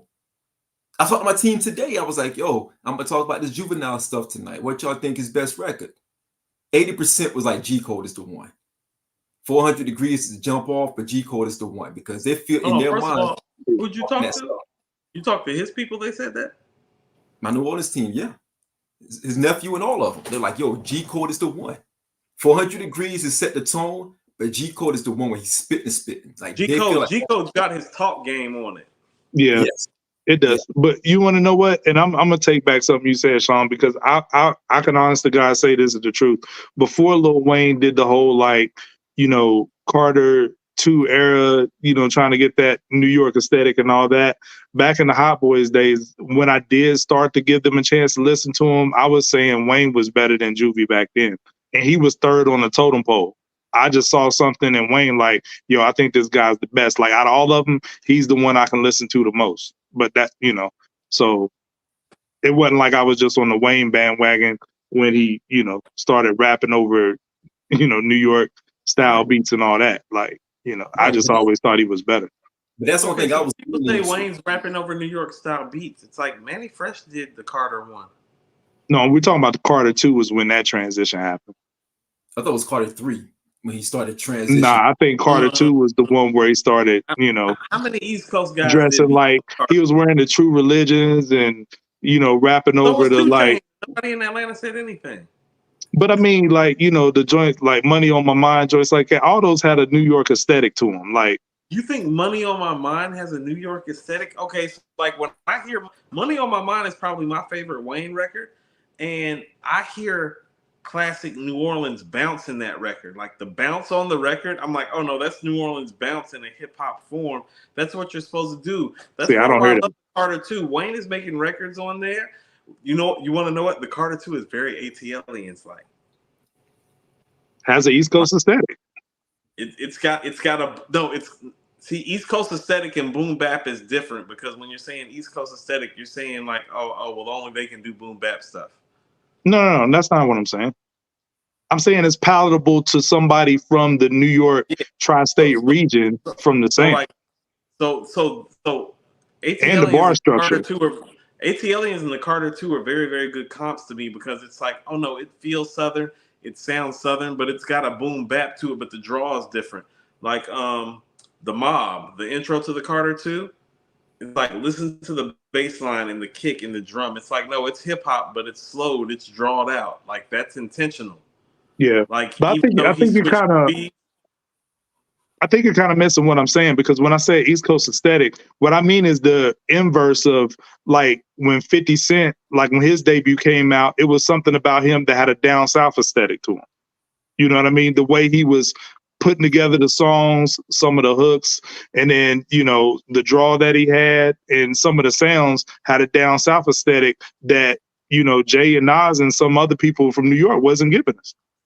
So it's the inverse of that is what I'm saying. But I don't know, man, because Wayne changed drastically. He went from the wobbly wobbly to now he's paying attention. Wayne was spitting. There was not a drastic change. There was a sincere transition. People are understating the transition. Yeah. The transition was that he actually he changed his whole style. He came back. I mean, on Fireman, he was still like rapping. Like, you know what I mean? The Block is Hot. I think Wayne was spit. What do you mean? He's rapping. But even before that, if you go to The Block is Hot, I think Wayne is spitting on there. I love The Block is Hot. The Block is Hot is one of my favorite Wayne songs to this day. Yeah. Yeah, I guess. I don't know. We're missing each other's points. Moving on. Because I'm like, yeah, you making me feel some type of. You want to know what, AG? I'm going to tell you the truth. You're making me feel some type of way about how you're talking. I just don't know what it is that you're saying is actually making me feel some type of way. But sure. Because he's being very disrespectful right now. He said, "As it should." Nobody asked you. Sean, nobody asked you. Like every time I talk, it's food for thought, Coop. You gotta think about it. Because I don't want you. Every time you talk, it's not food for thought. Go to the next topic. For thought, you gotta do the dishes, Coop. You know what I mean? Coop don't want to do the dishes, man. Like real talk, but we'll say this and we'll move on. You need to go to the next. Yo, that's crazy. I don't do dishes. Let's move on. Let's keep rolling. Yeah, no doubt. But shout out to Juvie, man. Shout out to His team. Juby, you in the Hall of Fame, bro. You ain't got to feel that way. Hall of Fame. I will. Yeah, like he doesn't have to feel that way, but it's okay with him feeling that way. Like everybody's supposed to stake their claim to what they to everybody has a stake to claim in this rap game. No doubt. It's no okay doubt. that he it's okay for him to do this. This is what you want. This is what you want Hall of Fame MCs to do, even like on the other side of their career. It's like, no, you're supposed to talk this way. You're Juvenile. Yeah, but picking out Jay-Z and Nas is bad form because they'd have moved a bunch of records. Like Nas is not even looked at as somebody who moves a bunch of records, but Nas done sold over 20 million records in the US, 35 million worldwide. So, I mean, I don't know where the point is in that of what he's saying. If you're going to say names, who better to say than them two? Representation wise. But to Coop's point earlier, they do both of the things. They do the sales, the hits, and they got the lyricism to match. But AJ, you just said you got to compare yourself to the highest bar. Well, right. This is what I'm saying. That you're up there too. He's doing what an MC is supposed to do. He's like, hey, when those guys were at their peak, I was out there with them, doing better numbers than them at times, and there competing with them. And he was very honest too, because he let it be known. And you have to think about this. Think about this. He said, we didn't sell singles, so you had to get the album. No, I love that. Now, we didn't talk about that. I love that part. I wish they would do that now. Just drop the albums. So think about how many platinum and gold singles Nas and Jay made within that time frame where Juvenile's letting you know also about being honest. It's like, oh, you had to go get 400 Degrees. How wasn't on single? Back that ass up wasn't on single. And then I thought about it. It's like that shit wasn't on single. Nah, that's fair. Degrees to get the record. Yeah, that's fair. I like that point though. But my whole thing is, if this is 2K, your single was 99 cents. Mine was $4. $4. But here's the thing. Oh look. If this is 2K, right, and Juby saying like, yo, y'all hold Jay-Z and Nas in a certain regard, but my slider's all the way up, maybe even more than theirs in the sales department. That's going to be a little bit more lopsided in the, like, you know what I'm saying, spitting department where Jay-Z and Nas' sliders are versus Juvy's is what I'm saying. Here's what people have to understand, and this is part of why I love hip-hop so much. A guy that has like to keep your 2K analogy going, a guy that has a 99 rating, AG. Just because the guy has a 99 rating, or just because those two guys have a 99 rating in this game that we play, doesn't mean they're about to win MVP this year. There can be a guy that has a 90 rating or a 92 rating go win MVP. That's why I love DMX so much, because DMX is really the guy. If you want to talk about somebody that if he was here, they could say, while Nas and Jay was walking around, I was really that nigga. Oh no, that's actually the guy that can say that. He would have more stake to that claim, and he outsold both of them. He has more stake to that claim in than real time. Has ever had a stake to any like major label, like major claim. If that's your 1 and 2, when your 1 and 2 was walking around, they were 2 and 3. How about that? Like he's the only guy that really say that. But if you're talking about like a rating on a game, it's like, oh no, X like a 92 or a 93. Like those guys are a 99, and you hear it, but it's like, oh no, they're not fucking with him when he had his best, because nobody is. And that's part of what makes rap so beautiful, is because you can max out differently in this sport than you can in other arenas. Like absolutely, like Messi and Ronaldo are the best players of their generation because they're also the two most talented players of their generation, and they work to maximize their talent. Mm-hmm. And here, you cannot be the most talented player and end up being the best player. Like you cannot have the 99 rating and still like walk away with the trophy and all the accolades and the awards in front of the guy who has the 99 rating. That's the beautiful thing about rap. That's the beautiful thing about It's Dark and Hell is Hot. It's like, did he just do this like in front of everybody? Like think about this, it's like Life After Death is out there, like Volume 2 is out there, Clementine's out there, all the Mobb Deep stuff, Wu-Tang stuff is out there. There's a bunch of stuff out there, but that's the album that, like, to quote Method Man, it's like, oh no, everybody got a house when BMX dropped. Yeah. I got one quick question for you, Coop, before we go to the next topic. This is bringing back full circle to Sean talking about showing us the pictures and stuff with him and Juvie. So that picture that Sean had when he was playing basketball overseas, what rating do you think Sean would be on 2K? Yo, Okay. really? So we're gonna give Sean a 37. We'll just go ahead. We'll just take him down to the 36 chamber. We'll give a 36. You guys are Give him a funny, 36. man. This is what we're talking about, man. Shout out to IQ is at a 12. IQ is at a 12. Ball handle skills are at a 25. Yo, shout out to my homie LG, man. Let me get LG on the show, man. The real green. Next topic. Let's go, man. So we're going to the next topic, man. Page, middle of the page, wherever. Headliners, column 1 or 2, we will win game 2. Backing off. We will win game 2. Yo, look how flawless that transition was. That wasn't even playing. Me with my 2K analogy. We go into Rasheed Wallace. That was crazy. It wasn't even. Yo, before we go, let me get the super chats. My bad, because I did. Shout out to Miss LB. Miss LB be looking out, man. We are putting in applications for a new moderator for Hip Hop Talks. Sean's just gonna be a co-host in a cohort. If you like to submit your resume, okay, some losers, man. I like Y'all some DMs of Twitter or Instagram. Y'all Whatever. some real losers, man. Yo, shout out to Tracy G with the $5 super chat. It said, "Y'all got high hopes for that nigga we gonna see in my Drizzy voice." Who we got high hopes for? Kendrick. Oh, okay. Michael Williams with the $5 super chat. Which pair of Primo produced songs do you like more? The Evils and 1,000,001 Questions, or Unbelievable and 10 Crack Commandments? Yo, this is the hardest question I've been asked in a long time. Hold on, AG. Huh? Just because you're responding to the super chat doesn't mean you get to answer the question first every time. Whoa, Yes, it does. Man. Why are you so aggressive tonight? Yes, it does. For the record,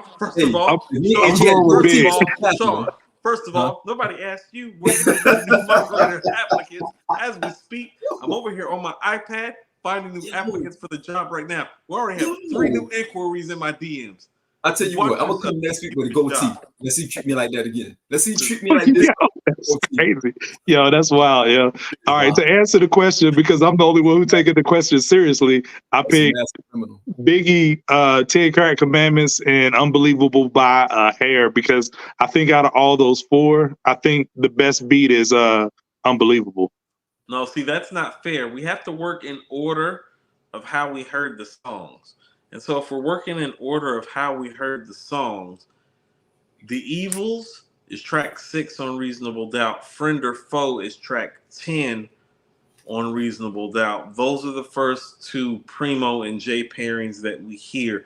The first 2 Biggie and Primo pairings that we hear are Unbelievable, which is track 16 on Ready to Die, and Kick in the Door, which is track 4 on Life After Death. So it should be, if we're look at Rain Man. Order, yeah, we're actually working in order.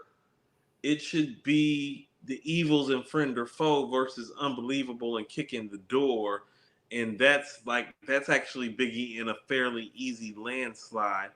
And it's still, and actually, it doesn't become a conversation until The Evils and 1,000,001 gets paired up, because Bring It On with The Evils isn't better than Unbelievable and Kick in the Door.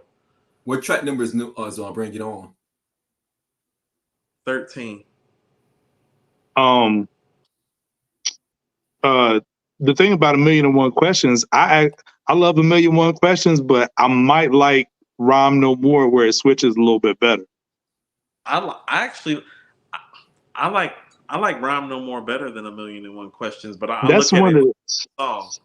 that's one of the sickest transitions ever in rap history in my book. And Primo said that was Jay's idea, to do it on the account.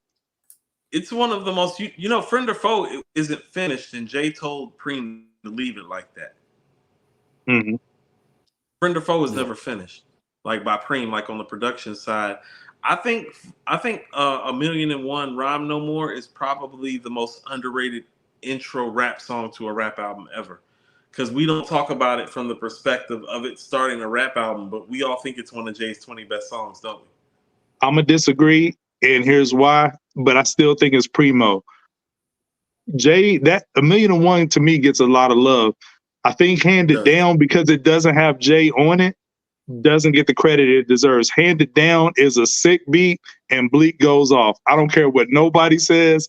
Bleak went off on that. Screw Good, not pitching the PJ. Listen, man, stop it. That intro never gets talked about, and it's fire. I will cut these new inquiries that I just got off to replace you if you will just move to the next topic. So AG was y'all don't like Handed Down? Right, that's what we doing? Why is AG talking? Why is AG y'all don't like talking? Handed Down? All right, next topic. Next super chat, AG. That's crazy. CJ the Kid, what up? $5 super chat. Sidebar. Sean and AG, when are you guys doing RZA versus Primo? I've been posting Primo on the Discord. That's going to be coming real soon. You know what I'm saying? So stay tuned for that. You want to know what else is coming to the Discord? Jack Lang, Eppins, Iron Myers, they're going to take the L. Word up. I have a public service announcement for the people. I'm actually coming onto the Discord. You already been on the Discord. No. I left. I've been gone for years now. No, you weren't. You were on that a couple weeks ago. You were actually here a couple of weeks ago. Was I? Yes. Okay. I got. Never mind. Next super chat. The white Bordeaux. No. I'm taking the white Bordeaux out of my white Bordeaux. The white Bordeaux is out of my diet.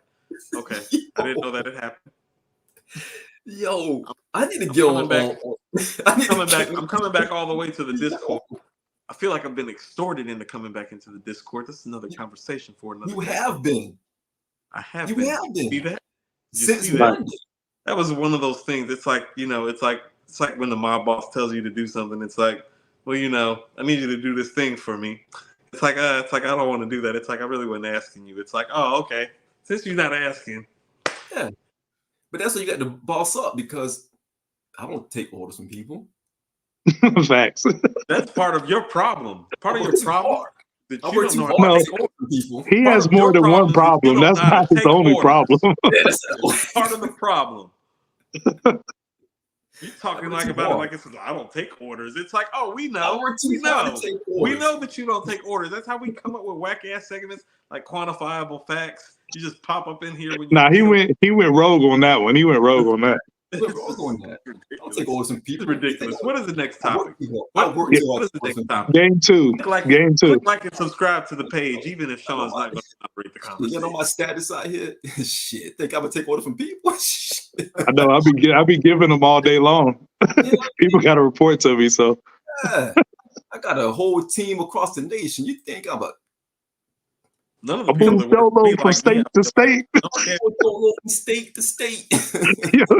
Next topic. Next topic. Ridiculous. Yo, so let's talk about this Drake stuff, man. The Iceman is back. The Iceman is back, fellas.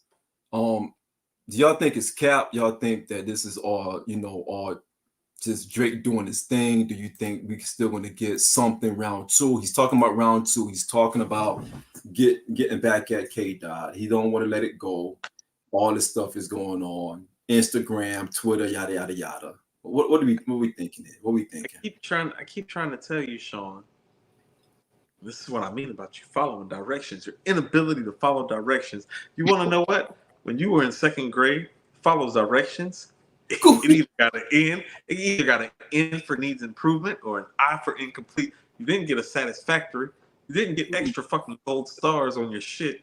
We already know what's happening right when now. It's Drake, listen to what I'm saying. Listen to me very carefully. When it's Drake in the sphere of the music world, not of the hip hop world, a lot of this stuff doesn't even register. Do you understand that? Like, he has fan bases. Listen to what I'm saying. Listen to the plurality of what I'm saying. He has fan bases. And those fan bases don't even know about half of the stuff that we're even riffing about when it comes to this. I love That's true. the way that he's talking in the footage that he just released, and here's why I love it. It's showing people I ain't the one that's been hating on him. He's the one that's been hating on me. He is showing a lot of love in these videos. I've been full support of him in a lot of ways. I'm sorry, Kendrick's best album has a Drake feature. Yeah. Until you drop this Control verse where you mentioned him, and then mentioned him in what was it? What was the thing where he came back with the you know, niggas been taking care in pajamas. Like there were some bars that Kendrick had spit. Like some tuck the sensitive rapper back in his pajama clothes. That was the BT cycle. Sensitive rapper back in his pajama clothes. There it go, AG. Thank you. Oh no, he bit. So and this is why I like the footage now, because it's like, yeah, when he started taking shots at me, I was actually trying to put him on a record, and the only reason that he didn't make the record is because he started taking shots at me. Yo, what you think about that beat, Coop? I think that beat was hard. I'm not a big Action Bronson fan, so I went and checked out the track. I think they both would have killed that joint. Action Bronson is good. I'm not gonna when I heard the beat just like by itself, that beat's perfect for Kendrick style. Yeah. And Drake was going crazy. Him and 40 was like, yo, he's gonna kill this. The beat is part of what the beat is the most petty part of it, because it's like, yeah, while we over here picking beats that sound perfect for you, you over here doing this Control verse. That's what Sean would do. That's what Sean would do too. I mean, well, you can't trust. Why would I do that? So I like the insightful. I like the angle that Drake is taking. It's like, oh no, your boogeyman's really the boogeyman. Like, I'm not the one with. He's really saying it. It's like, oh, I've been a big deal. I'm not the one with the problem. But that's kind of what I've been saying on the show, and people are like, oh, you're a Drake apologist. I'm like, no, I'm a Pusha T fan. I just call a spade when I see it. I call a spade when I see it. This is the spade being a spade. While Drake is doing this, while Drake and 40 are in the studio preparing records for Kendrick to rap over, Kendrick's doing Control. What more do you need to know? Yeah, like everybody, like I've said this before, like I said this in jest when Sean mentioned something a couple weeks ago, but everybody that's the good guy on camera, the good guy or girl on camera, isn't necessarily the good guy or girl in real life. And oftentimes it's very, very, very much flipped. And so be mindful about what you see. And so while in this battle in hip hop terms, and this is why I've been saying this for a while, because I've been feeling this battle coming. That's why I've been saying, I was like, hey, while we're all hating on Drake, it's like he does a lot of very, very hip hop things that other people don't do. When I've been saying that for years before this battle, and I'm saying he does hip hop things other people don't do.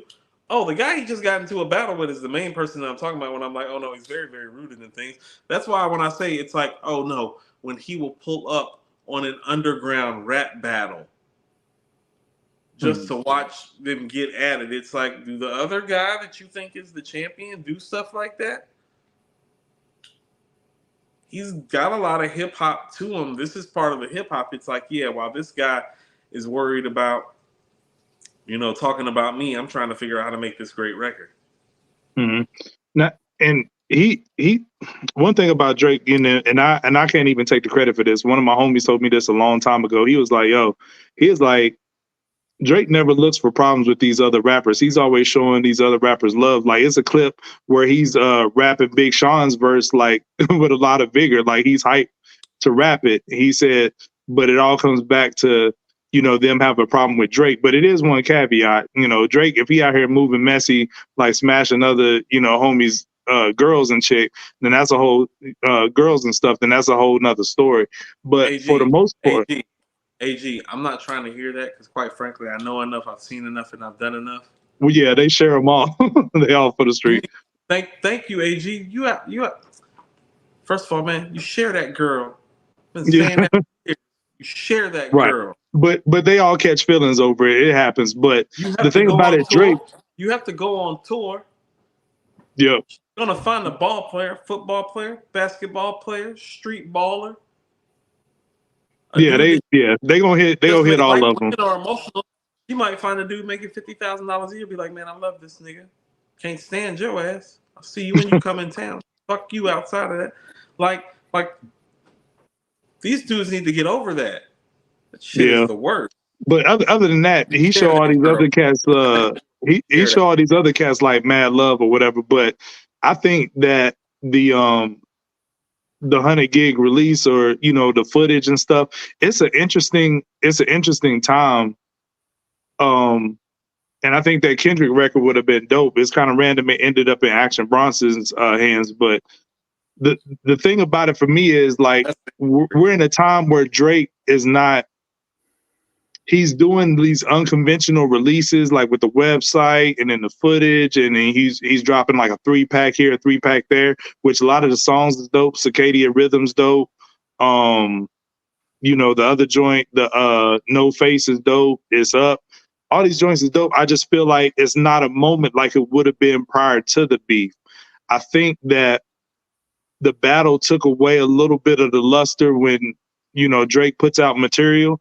If the battle doesn't happen and Drake does this unconventional release, I think we have a moment similar to when Kanye was doing the Good Fridays leading up to Dark Fantasy.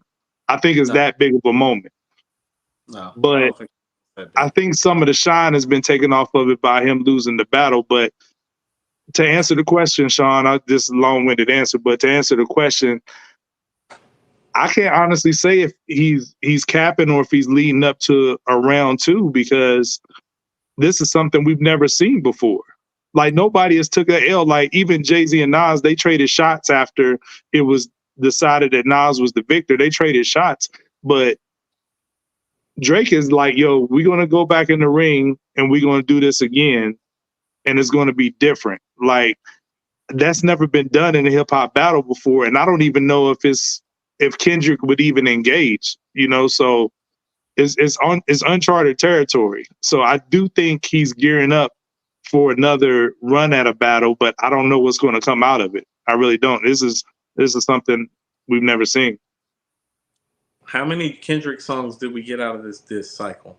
We got 5. Did we get 4? We got 4, right? Like That was a big feature, but it wasn't his song. But you got 616, you got Meet the Grams, you got Not Like Us, and Euphoria. We got a 4-pack, a Kendrick records, and a big feature. He said he did 10 records, so there's another 6 Kendrick records floating out there. Who said he did 10 records? He said 5 plus 5 on Not Like Us. Oh, I didn't know that's what that meant. You don't hear yeah, that's him when he does the 5 plus 5 bar, that's I can't remember the exact phraseology right now, but he's letting you know like how far he was dug into the battle. He was like, how many joints I did? 5 plus 5. Like, he's talking about the battle. As in, like, oh, 10 disc records on you, nigga. Like, there's another 6. Like if it's Not Like Us shit don't work. I got you. More. But I mean, can you speak to that? Is it something that I've never seen this before? Like somebody saying, yeah, I lost, but we're going to go back at it again and see what happens this time. Like, I've never seen that before in a rap battle history. Not rap, but if rap is related to like the streets, and that's kind of how the streets work. I told you, if you whoop my ass, we're not done. Right. I have to live around. I gotta live around you. But what I'm about to go start jogging with Rocky, like lifting weights with like Arnold. Like, I'm about to do all types of shit to beat you. Like, we about to fight again. But what's the ramifications of that? Do you think it's one-sided? You're not about to whoop my ass in front of everybody. Think about it. Sean, what you think? Do you think it's one-sided? Because like Kendrick, I can see him not even responding, like just going about his business. It's all ego. His ego is crushed, and he can't live with the fact that he lost his battle. What did Thanos tell on the Avengers? You couldn't live with your failure, so where'd that lead you? Right back to me. Right back to me. Yep. And he cannot live with his failures because he was on this high pedestal as an artist. He was the one. He was the man. And Kendrick took him out of here. He got him up out of here. And it was unanimous. It wasn't a situation where people was second guessing what happened. And he couldn't live with that. He still can't live with that. That's why he's talking about a game 2 or round 2 or whatever the case may be, when Kendrick doesn't really have to respond, to be quite honest. When Jay and Nas did it, it was different because you're talking about 2 juggernauts going at each other.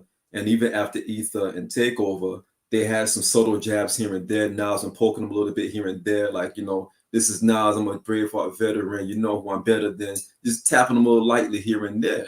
until it kind of just died out. Jay didn't go back and say this is round 2. He even did Blueprint 2 and had another response. But that was about it. With Drake, but even on that, he admitted defeat. And he admitted defeat. Drake cannot come out and say I'm defeated. He cannot say that because he can't live with the fact that his plan of attack. Because keep in mind, he was the one antagonizing K-Dot. He was the aggressor. He was the aggressor. He was the one saying, I got this loaded clip for you. I got more for you. And he didn't.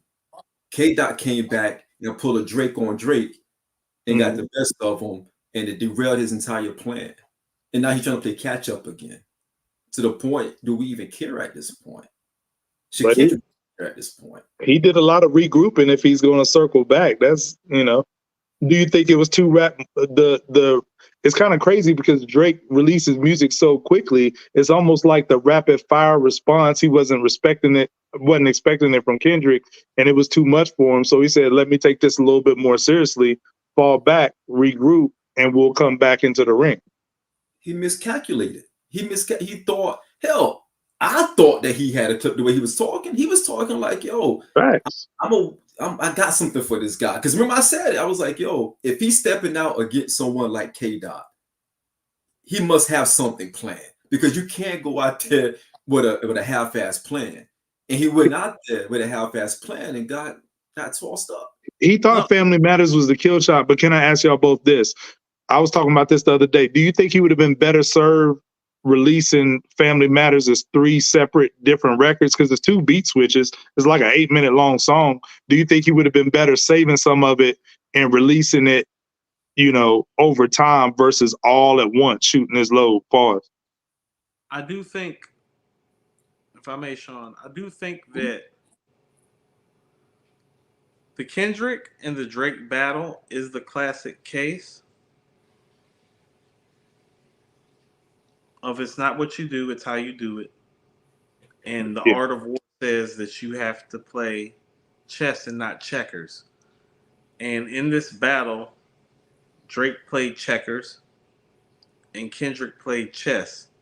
And because Kendrick played chess, he won.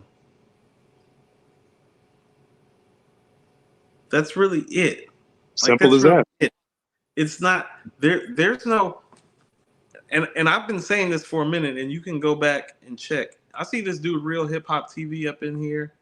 Like, nigga, you would never want to see me outside. I'll slap the shit out of you in front of your family. You won't do nothing. Now, not like us. Not like us. Yeah, that's like, this bitch ass nigga in here. Not Like Us is head and shoulders above all the other songs because the complete and full nature of the song truly do make it one of Kendrick's shining moments as a rap artist. Like, put the battle aside. This is what I keep trying to tell people. He had one of his best moments as a rap artist in this battle in terms of the quality of song that he delivered. Mm-hmm. It's like that. It's one of his more finer moments as an MC because it's one of those moments. It's very much like Bitch Don't Kill My Vibe in the sense that it encompasses everything that's great about him as an MC. From the hook, to the bars, to the flow, to the structure, to the contents, to the nuance, to the detail. It really does. Mm-hmm. It's a complete record.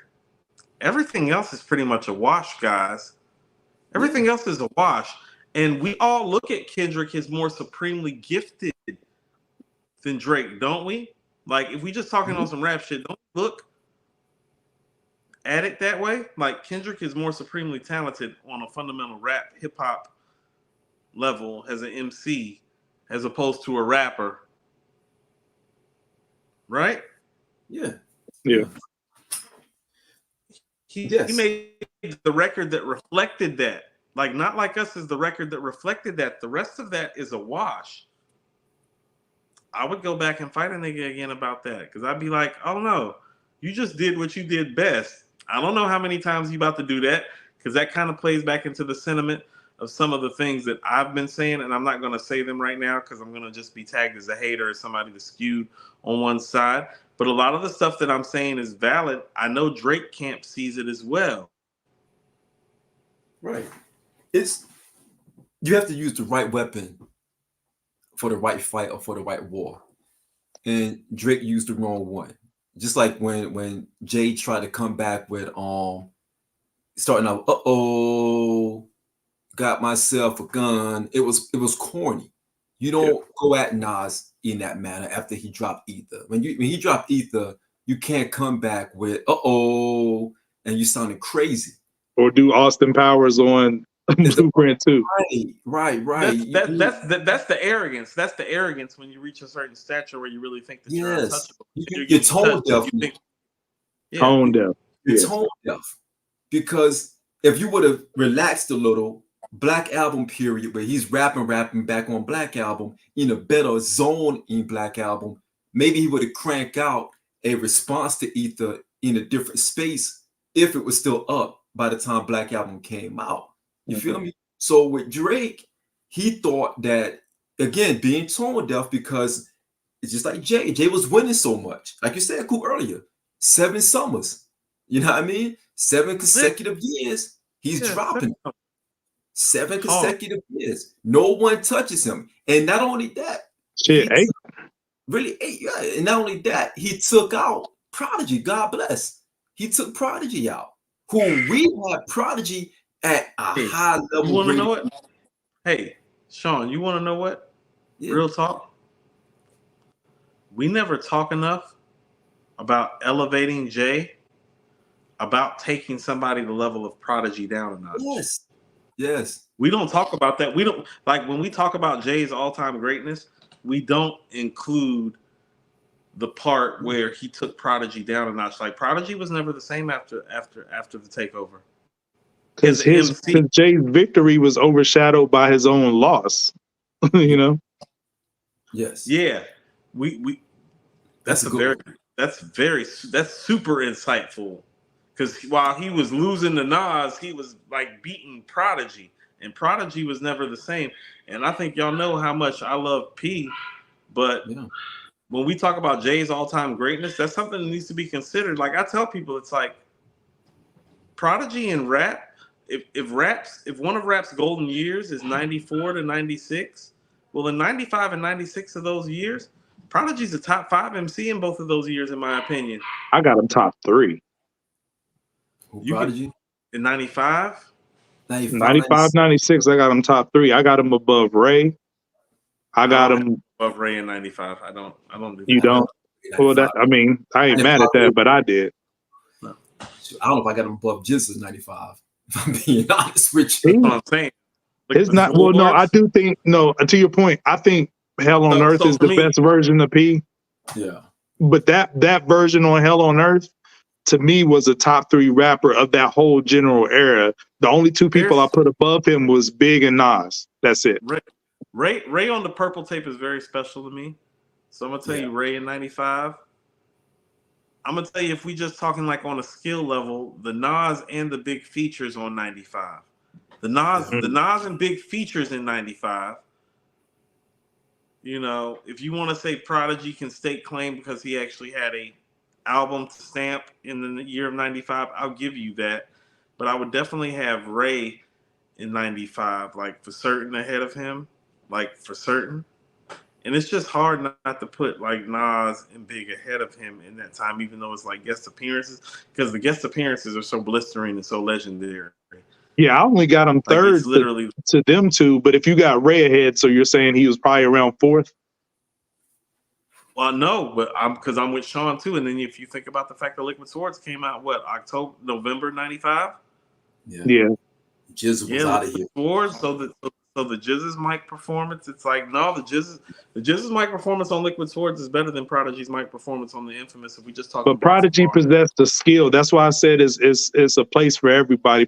Prodigy possessed a skill that not even like the likes of Jay, Nas, Big, and Jizza and Raekwon got. I mean, they all maybe bar for bar spit better than Prodigy. It's just the way he said things. He had a way of phrasing things and how he came across, the delivery of it, which had him in those conversations. Bar for bar, all those guys are better. But Prodigy just had a special quality, something that was intangible that like you can't measure, that put him in those conversations. Oh, yeah, he has. Prodigy has an intangible factor that very few MCs have ever had. Right. There's something about the way he talks. Like there's something about the way that he says things, that make it special. Like, and his style was unorthodox. I'll give you an example. If Redman or Method Man says, "Rock you in your face, stab your brain with your nose bone," we take it totally comical. different. We take it totally differently than when Prodigy says it. Like when Prodigy says it, there's something about it. It's like, no, it's kind of uncomfortable when he says it. Yep. Yeah. Shout out to P. Rest in peace. Yeah.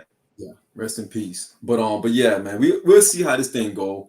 Again, I do think that I'm torn with it because I do think that Drake need to let it go at some point. Either that, drop the music, or just leave it alone. Do y'all like any of the new joints that dropped though? Do y'all mess with it? Oh yes. I mean, look, man. No, the music is good. The music is good. The music is good. Yeah. The music is there. I'm actually impressed by the music. I'm more impressed by the music than the stuff that I've heard in recent years.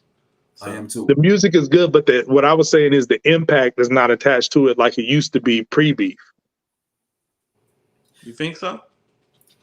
If Drake would drop a 3-pack, like when he dropped Scary Hours 2, like everything shut down. Like it's the feeling's not there. It's not the same. I don't think to your point, Coop, you're right. He does have fan bases. And it's a couple of those fan bases that's not responding to the music based on the quality compared to pre-beef. They kind of writing them off, I feel like. Why is that? You know what? That might be something to explore. I think he is the type of artist and the stature of artists where if he does a rollout, the problem with all this is that people are used to getting, stuff from Drake and there being some sort of rollout involved or some sort of build out or some sort of anticipation. And so if this is petty on any sort of level, it's petty on the level that it's like, well, are we getting an album or are we not, nigga? Because when you do stuff like this, you drop an album. Yeah. And so I think if he drops an album, if he drops an album, people are going to still flock. It's still going to probably do more numbers than anybody this year. That's fair. Hip hop wise.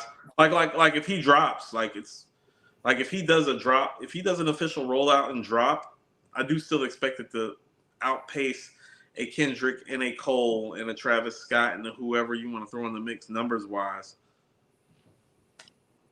That's the real reality that we're living in. It's like, you understand, like if he actually does a rollout and a drop, it's probably going to outpace everybody. Yeah. Oh shoot, real quick, Sean, what'd you think about what Ross had to say about Drake on Shannon Sharp's Why joint? would you do that?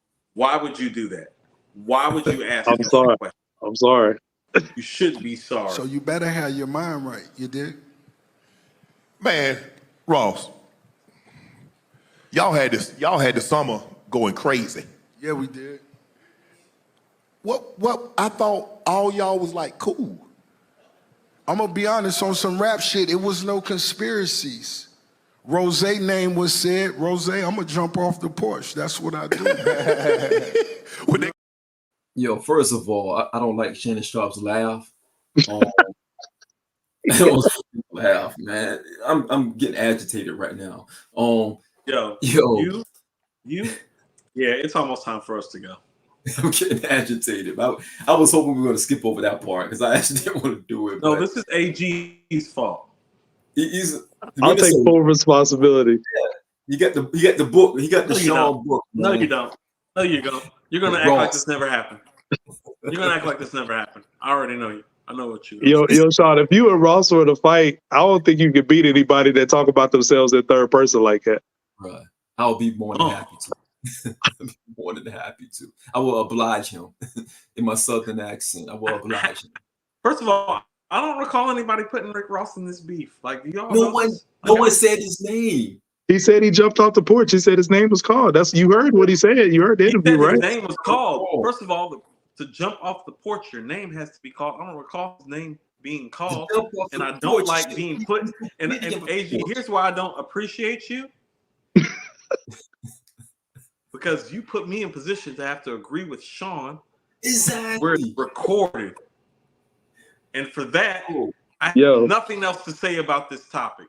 It's crazy. Ridiculous Like, that you would do this. It's time for you us call to Rose name, he had to jump off the porch, and Shannon shout, he. Like, Hey, do y'all think that Ross could stick the landing if he for real jumped off a porch? no, he would fall over. Did you guys see what happened in Canada? The guy missed him with the swing and the air from the swing. AG? No, Sean, you want to know what? Sean, this isn't about you anymore. AG, do you see what you've started? My bad, man. My bad. Oh, I can't stand. We can go to the next topic. It could all, to quote Lauryn Hill, it could all be so simple, but you'd rather make it hard. I can't stand Ross, man. You don't understand. Like he's Rose. He's speaking this in the third person. You call Rose. No one said his name. He's still going. My bad, man. No one said his name though, man. Now you know how we feel when you start going off about Kendrick. Yeah. Kendrick has made one album in 7 years. Thank you. Yo, he's made one album in 7 years. Am I the only one that noticed? Am I the only one that saw that happen in real time? I'm sorry. I'm being an agent of chaos. I should have said that. You got me triggered now, man. Sorry, my bad. Next topic. So, as we get to continue to wrap this thing up, fellas, we need to be done. Yeah, we need to be done. Because I'm triggered now, man. No, I don't want to hang out with you niggas anymore. I don't want to hang out with you anymore. I'm really agitated, right? I'm like really agitated.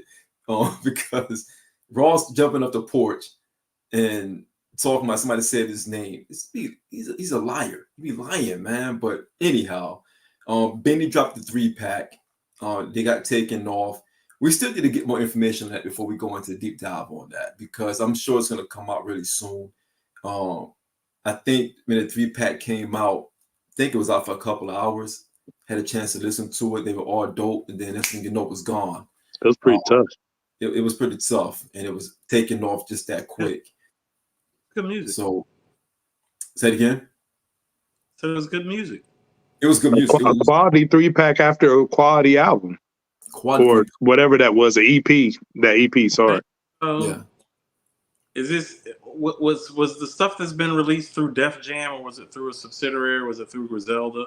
Because it could just be some like it was gone so fast we ain't had time to look. Right. Yeah, it did. It did. It feels more label politics. Yeah. Or feature clearance, because it had a big Drake feature. Clearance, politics. But that wasn't even my favorite joint. My favorite joint was the joint with 38 Special. 38 Special on the run right now. 38 Special album is hard. It is. It is. Yeah, that was the Penny and Shaq joint, right? Mm-hmm. Yeah. I think. Yeah. Yeah.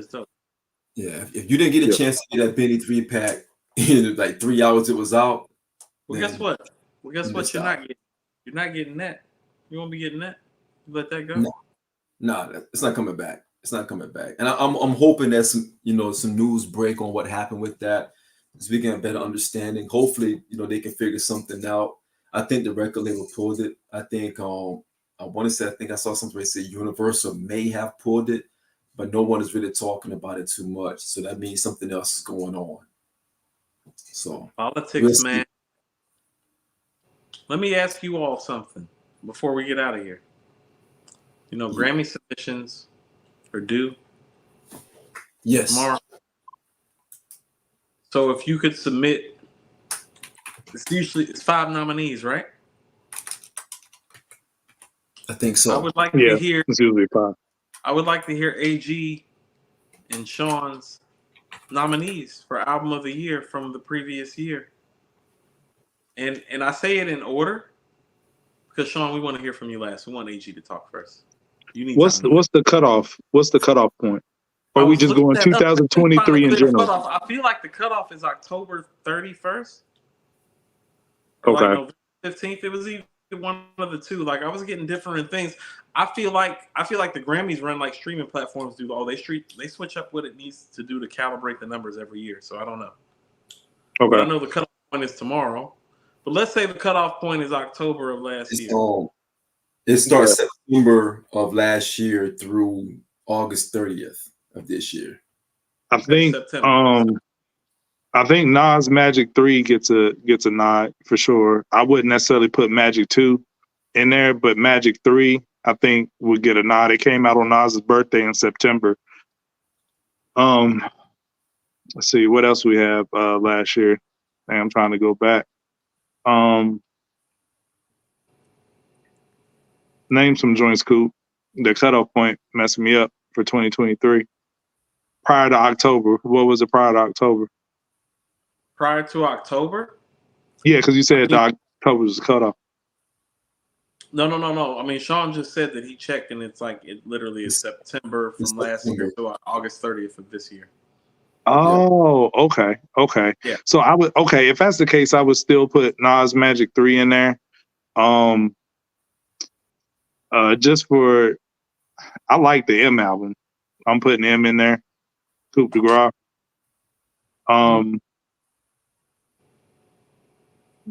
gonna put Might Delete Later in there by J. Cole. I can see that. You know, because a Grammy win might, you know, he could use one.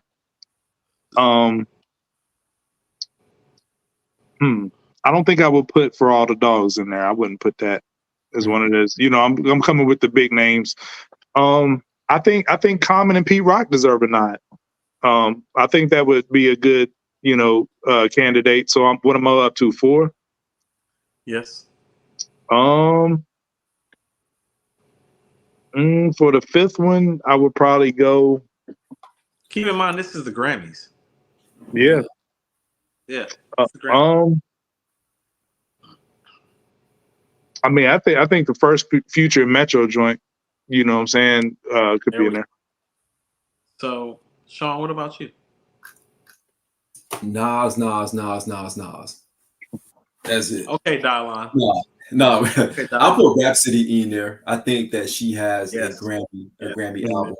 There we go. That's what I was definitely. I don't. As much as I love Magic 3, I don't think he gets the nod for this year. Me neither. I don't. I just think Rhapsody's namesake, you know, and this is no disrespect. Like, I don't think, for me, it's still album of the year, but I just don't think it's like big Grammy, like where she would really, I don't know. Sometimes the Grammy likes to pick like that joint that a lot of people ain't heard. I feel like they're gonna pick Rhapsody because they have to have that album that the public is not like how they do with the indie albums and stuff. Like it's the rap album that their public isn't privy to, that they probably should hear and give consideration to. So I don't expect it to win. I do expect Raps to be nominated, though. Go ahead. They do some weird stuff, man. Because I can honestly see. I think Common and Pete, the way they went on this this run, I can see them having a nomination as well. Definitely. I think that 3 Stacks Flute album is going to get a nomination, fellas. I really do. They can't put it in the rap category. They can't do that. And they can do, man. They can do some weird stuff. stuff. I think.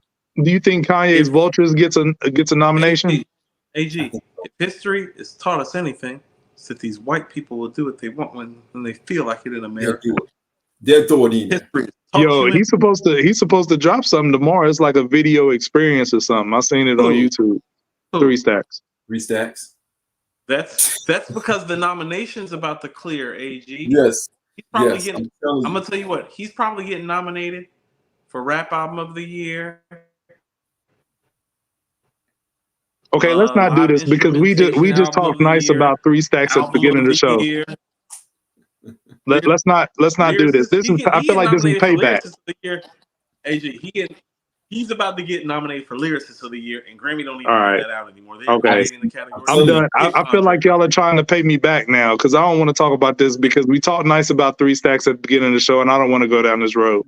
This is real talk because I also think the Eminem album is going to get go down this road. I think Eminem is going to get the bulk of the nominations. I really do. I think Eminem's going to. I think okay. So we have to look at obvious suspects for what fits in the Grammy crowd. So I'll tell you, not Drake. I'm sorry, like Future is getting a nod. Future and Metro getting a nod, and I actually think it's probably going to be Part 2 that gets the nod. That was more R&B record.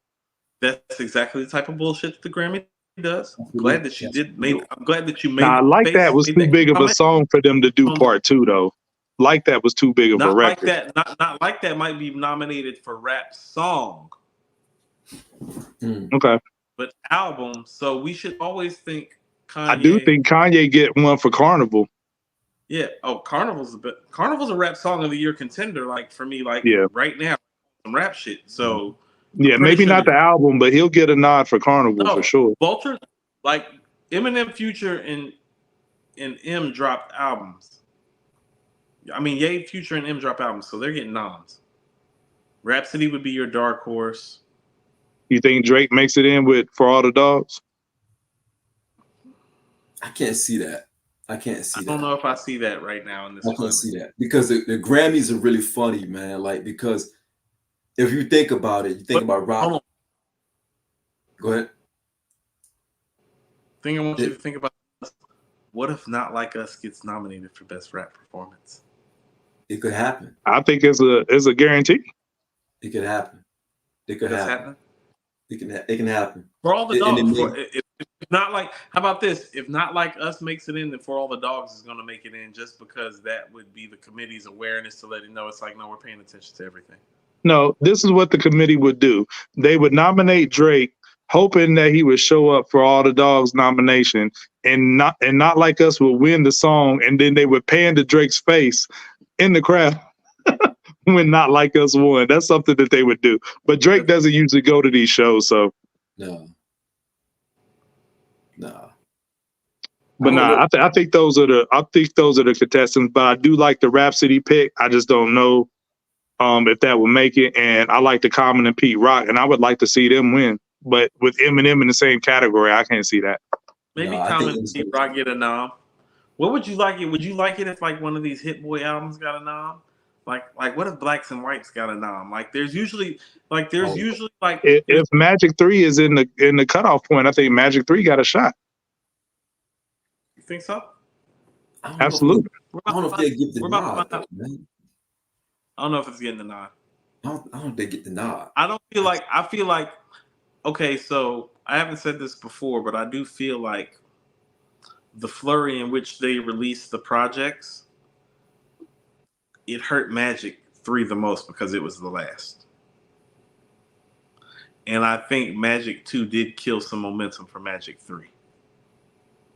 That's fair. Because Magic 1 is so brilliant. Mm-hmm. And Magic 1 is in the upper echelon of Nas's career achievements in terms of album making. Mm-hmm. It's on the front half. It's on the front nine, not on the back nine. He's made so many albums that you can literally like make that context. It's like, no, it's on the front nine of his catalog, not the back nine.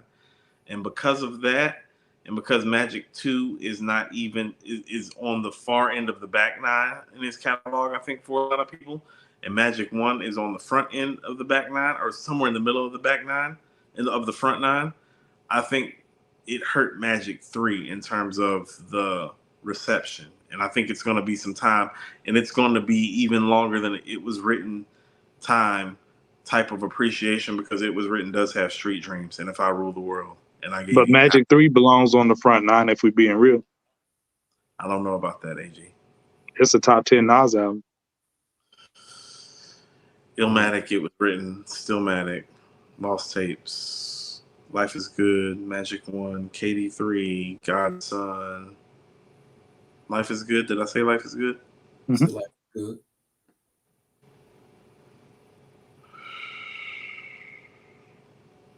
It's at the very end. Do you think it's better than I Am? Objectively, I have to put it over I Am. Mm. And don't get on the I Am train now, Coop, because you be the first one to hate on some I Am. Don't do that now. Is it better than KD2? Yeah. No, I think I didn't bring up Magic. Magic 1 would make 9. You listed Magic 1. Hold on. I listed Magic 1? Mm-hmm. Mm-hmm. Okay.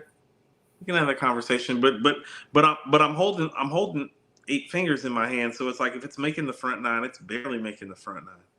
Yeah, I mean, yeah, I agree with that, but it's there. Yeah. Because, you know. And I would love for Magic 3 to get a nom. I really would. I just don't. I don't trust it. Are we counting distant relatives? I'm not. Okay. No. I'm just asking. I'm asking questions. if it is on the front, how about this? If he's made how many projects has he made? 17, 18, right? Like it's made. I mean, if you count the collab albums, I think it's like 22. That's what I'm saying. How many albums has he made? Like it's like 17. If you take away the Firm, QB's Finest, and Distant Relatives, you're looking at, if you count both Lost Tapes in his favor, you're looking at about 19 joints. Yeah, so I mean, so Magic 3 would be in the middle. It'd be 9 or 10. That would put it in the middle. I think that's fair. That's fair. But that's saying a lot. That's saying a lot. If an album, the quality of like I Am is somebody's 10th or 11th best album. I haven't made any list in a while. I'm going to have to redo my list. Yeah, I'm about to look at that again. Yeah, I hope it gets nominated. I don't trust the Grammy, so I don't. But hey, don't try to. But I don't care what you do your list, Coop. But don't try to bump I Am up now because we got video proof of you hating on I Am on this show. Facts. So don't try to bump up I Am in the top 10 now. Facts. I'm holding you to it. I Am's got highs. I've always had I Am in the top 10. Just been more like 9 or 10. That's why it's like I'm trying to think to my. Here's how I look at it. KD2 or I Am? Which one you got with those two? I like KD. I'm a big KD2 fan. I'm a huge fan of KD2. I'm not gonna then I Am would be 11. I would put I Am over KD1. But I Am would be 11. Okay. Objectively, if we talking about favorites, then I Am is a lot higher up on my list. But being objective, it would have to be 11.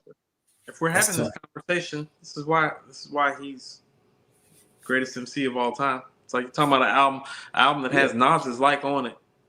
Yeah, splitting hairs. New York State of Mind Part 2, and I Die in Love, Favor for a Favor, and Small World. Like it's got record. It's like his 10th or 11th best album. It's like that's good. That's what I'm talking about. Nobody has an album like I Am that's slotted 10, 11. I hate to do this, and I'm a full-on hypocrite because I said earlier in the show that you ain't got to mention somebody else to boost yourself up, but screw it, we here now, right? So I saw on Twitter the other day, and shout out to the person, I don't remember your name, they were comparing Jay's Volume 1 to I Am. Do this, man. And I said it was about a tie, you know what I mean, on those two records. But just in the context of things, Volume 1 is Jay's probably 5th best, and I Am is Nas's 11th best. Volume 1's better than I Am. I think it's close. I think it could go either way. I don't think. Well, I'm not. So you don't hold I Am as high as I do, so I'm not surprised in you saying that. Yeah. No, like there's nothing. Like. Okay, if what you say is true, there are about 5 or 6 records on Volume 1 that are in the Nas's like realm of quality of record, and I Am doesn't have that to combat with Volume 1. Okay, but if what you say is true, even if Volume 1's better, how much space is it to that be Jay's 4th or 5th best album, and I Am being Nas's like 11th? How is that lining up? You see what I'm saying? No, I feel you. Like I've been the main one saying this for a long time.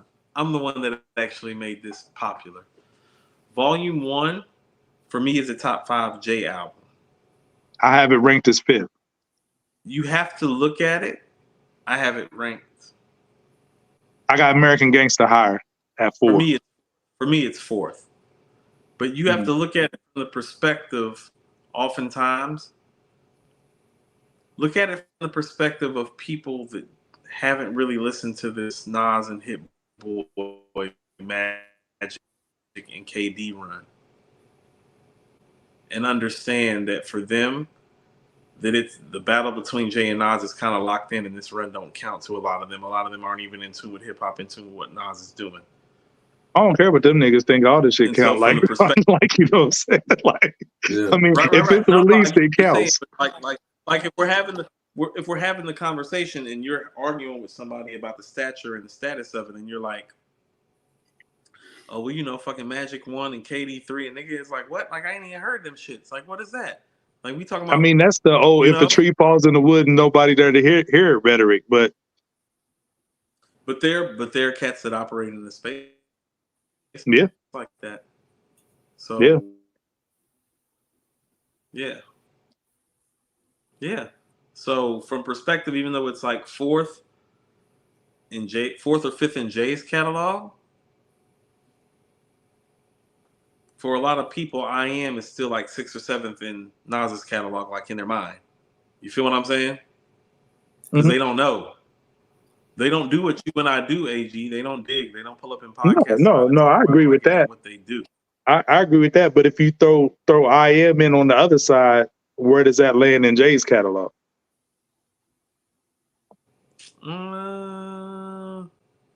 I probably put I Am at 6 or 7. That's fair. 7. I don't think I Am would be top 5 in Jay's catalog either. I don't think I Am is necessarily. I Am has higher moments than American Gangster, but I'll tell you, like, American Gangster is more consistent than I Am. I will put it 6 because I like I Am better than Volume 2. But I think if you drop it to 7, Volume 2 is the only one that could go over I Am. Oh no, it's about what you like to. I don't hold Volume 1 that high. I don't hold it as high. Okay, nobody Sean's asked you, not. Sean's not in tune. Nobody asked Sean. I'm just saying. I don't. I know we was having a good. Me and Coop was having a good conversation. Then you come in with all this negativity. Hey, y'all, you know what?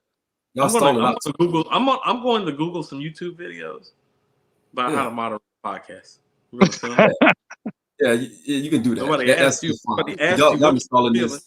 Y'all installing this shit out. We should have been closed this shit up, and y'all talking about Volume 1 versus I Am Volume 1. Yeah, we do gotta wrap up, yo. Check out Big Sean's record tonight, man. Get the super chat. Are we pulling back up tomorrow night? Yeah, we got to do the Big Sean review. Are we gonna do the Big Sean review? They're gonna talk about fucking Black Album and some other shit. Yo, Mad Max with the disrespect is so high. Mad Max with the $10 super chat. Appreciate you. Volume 1 is way better than I Am. Sunshine is way better than that whack Dr. Not Boots song or kissing Laugh My Ass Off. We can't be calling that a Thai doctor knocking boots is Lil Nas X level trash. Okay, with that disrespect, I'm ready to log off. I'm ready to call it quits. But thanks for the $10 though. Sunshine is trash. Mad Max with another one. All the volumes are better than I Am. Volume 3 is not. Volume 3 is not. Volume 3 is better than I Am. Volume 3 and I Am is a better comp to me. Volume 3 is down at the bottom of Jay's catalog, man. Like for real. Really? Like that has so many misses on it. It's got a lot of hits. It's got a lot of Volume hits. 3 has got a lot of nasty work on it, man. Yeah. He's not really putting in that round. In real time, in 1999, I thought Nostradamus and Volume 3 were comparable. No, you're bugging. It's time to go. You're bugging. It's time to go. Yeah, that's wild. I ain't gonna lie. Nobody thought that. All right, y'all. Yeah. Like, subscribe. We'll be back tomorrow. Hopefully, we can talk about the Big Sean album and not Volume 3 or what else? Cool. Don't blame this on me. No, don't blame this on me. Don't blame this on me. Don't blame this on me. So the Big Sean joint dropped tonight, midnight. Check out Big Sean. Support Big Sean. This might be the one, but we'll see. We'll talk about it tomorrow. Kendrick or Drake don't drop on Sean's day, man. Hey, you want to know what? No. I got one more comment right quick, Sean, and then we can go. I hope that this Big Sean album doesn't get the ludicrous treatment because I feel like we're about to hear something different stylistically. And you remember when people bailed on Luda because they just thought he was like a funny comedic rapper? I hope this doesn't happen with the Sean project because I think this Sean project's about to be really dope. I hope so. I agree. It's shaping up that way. All right, fellas. Like, subscribe, share. Like, subscribe, share. We out. Peace. Peace.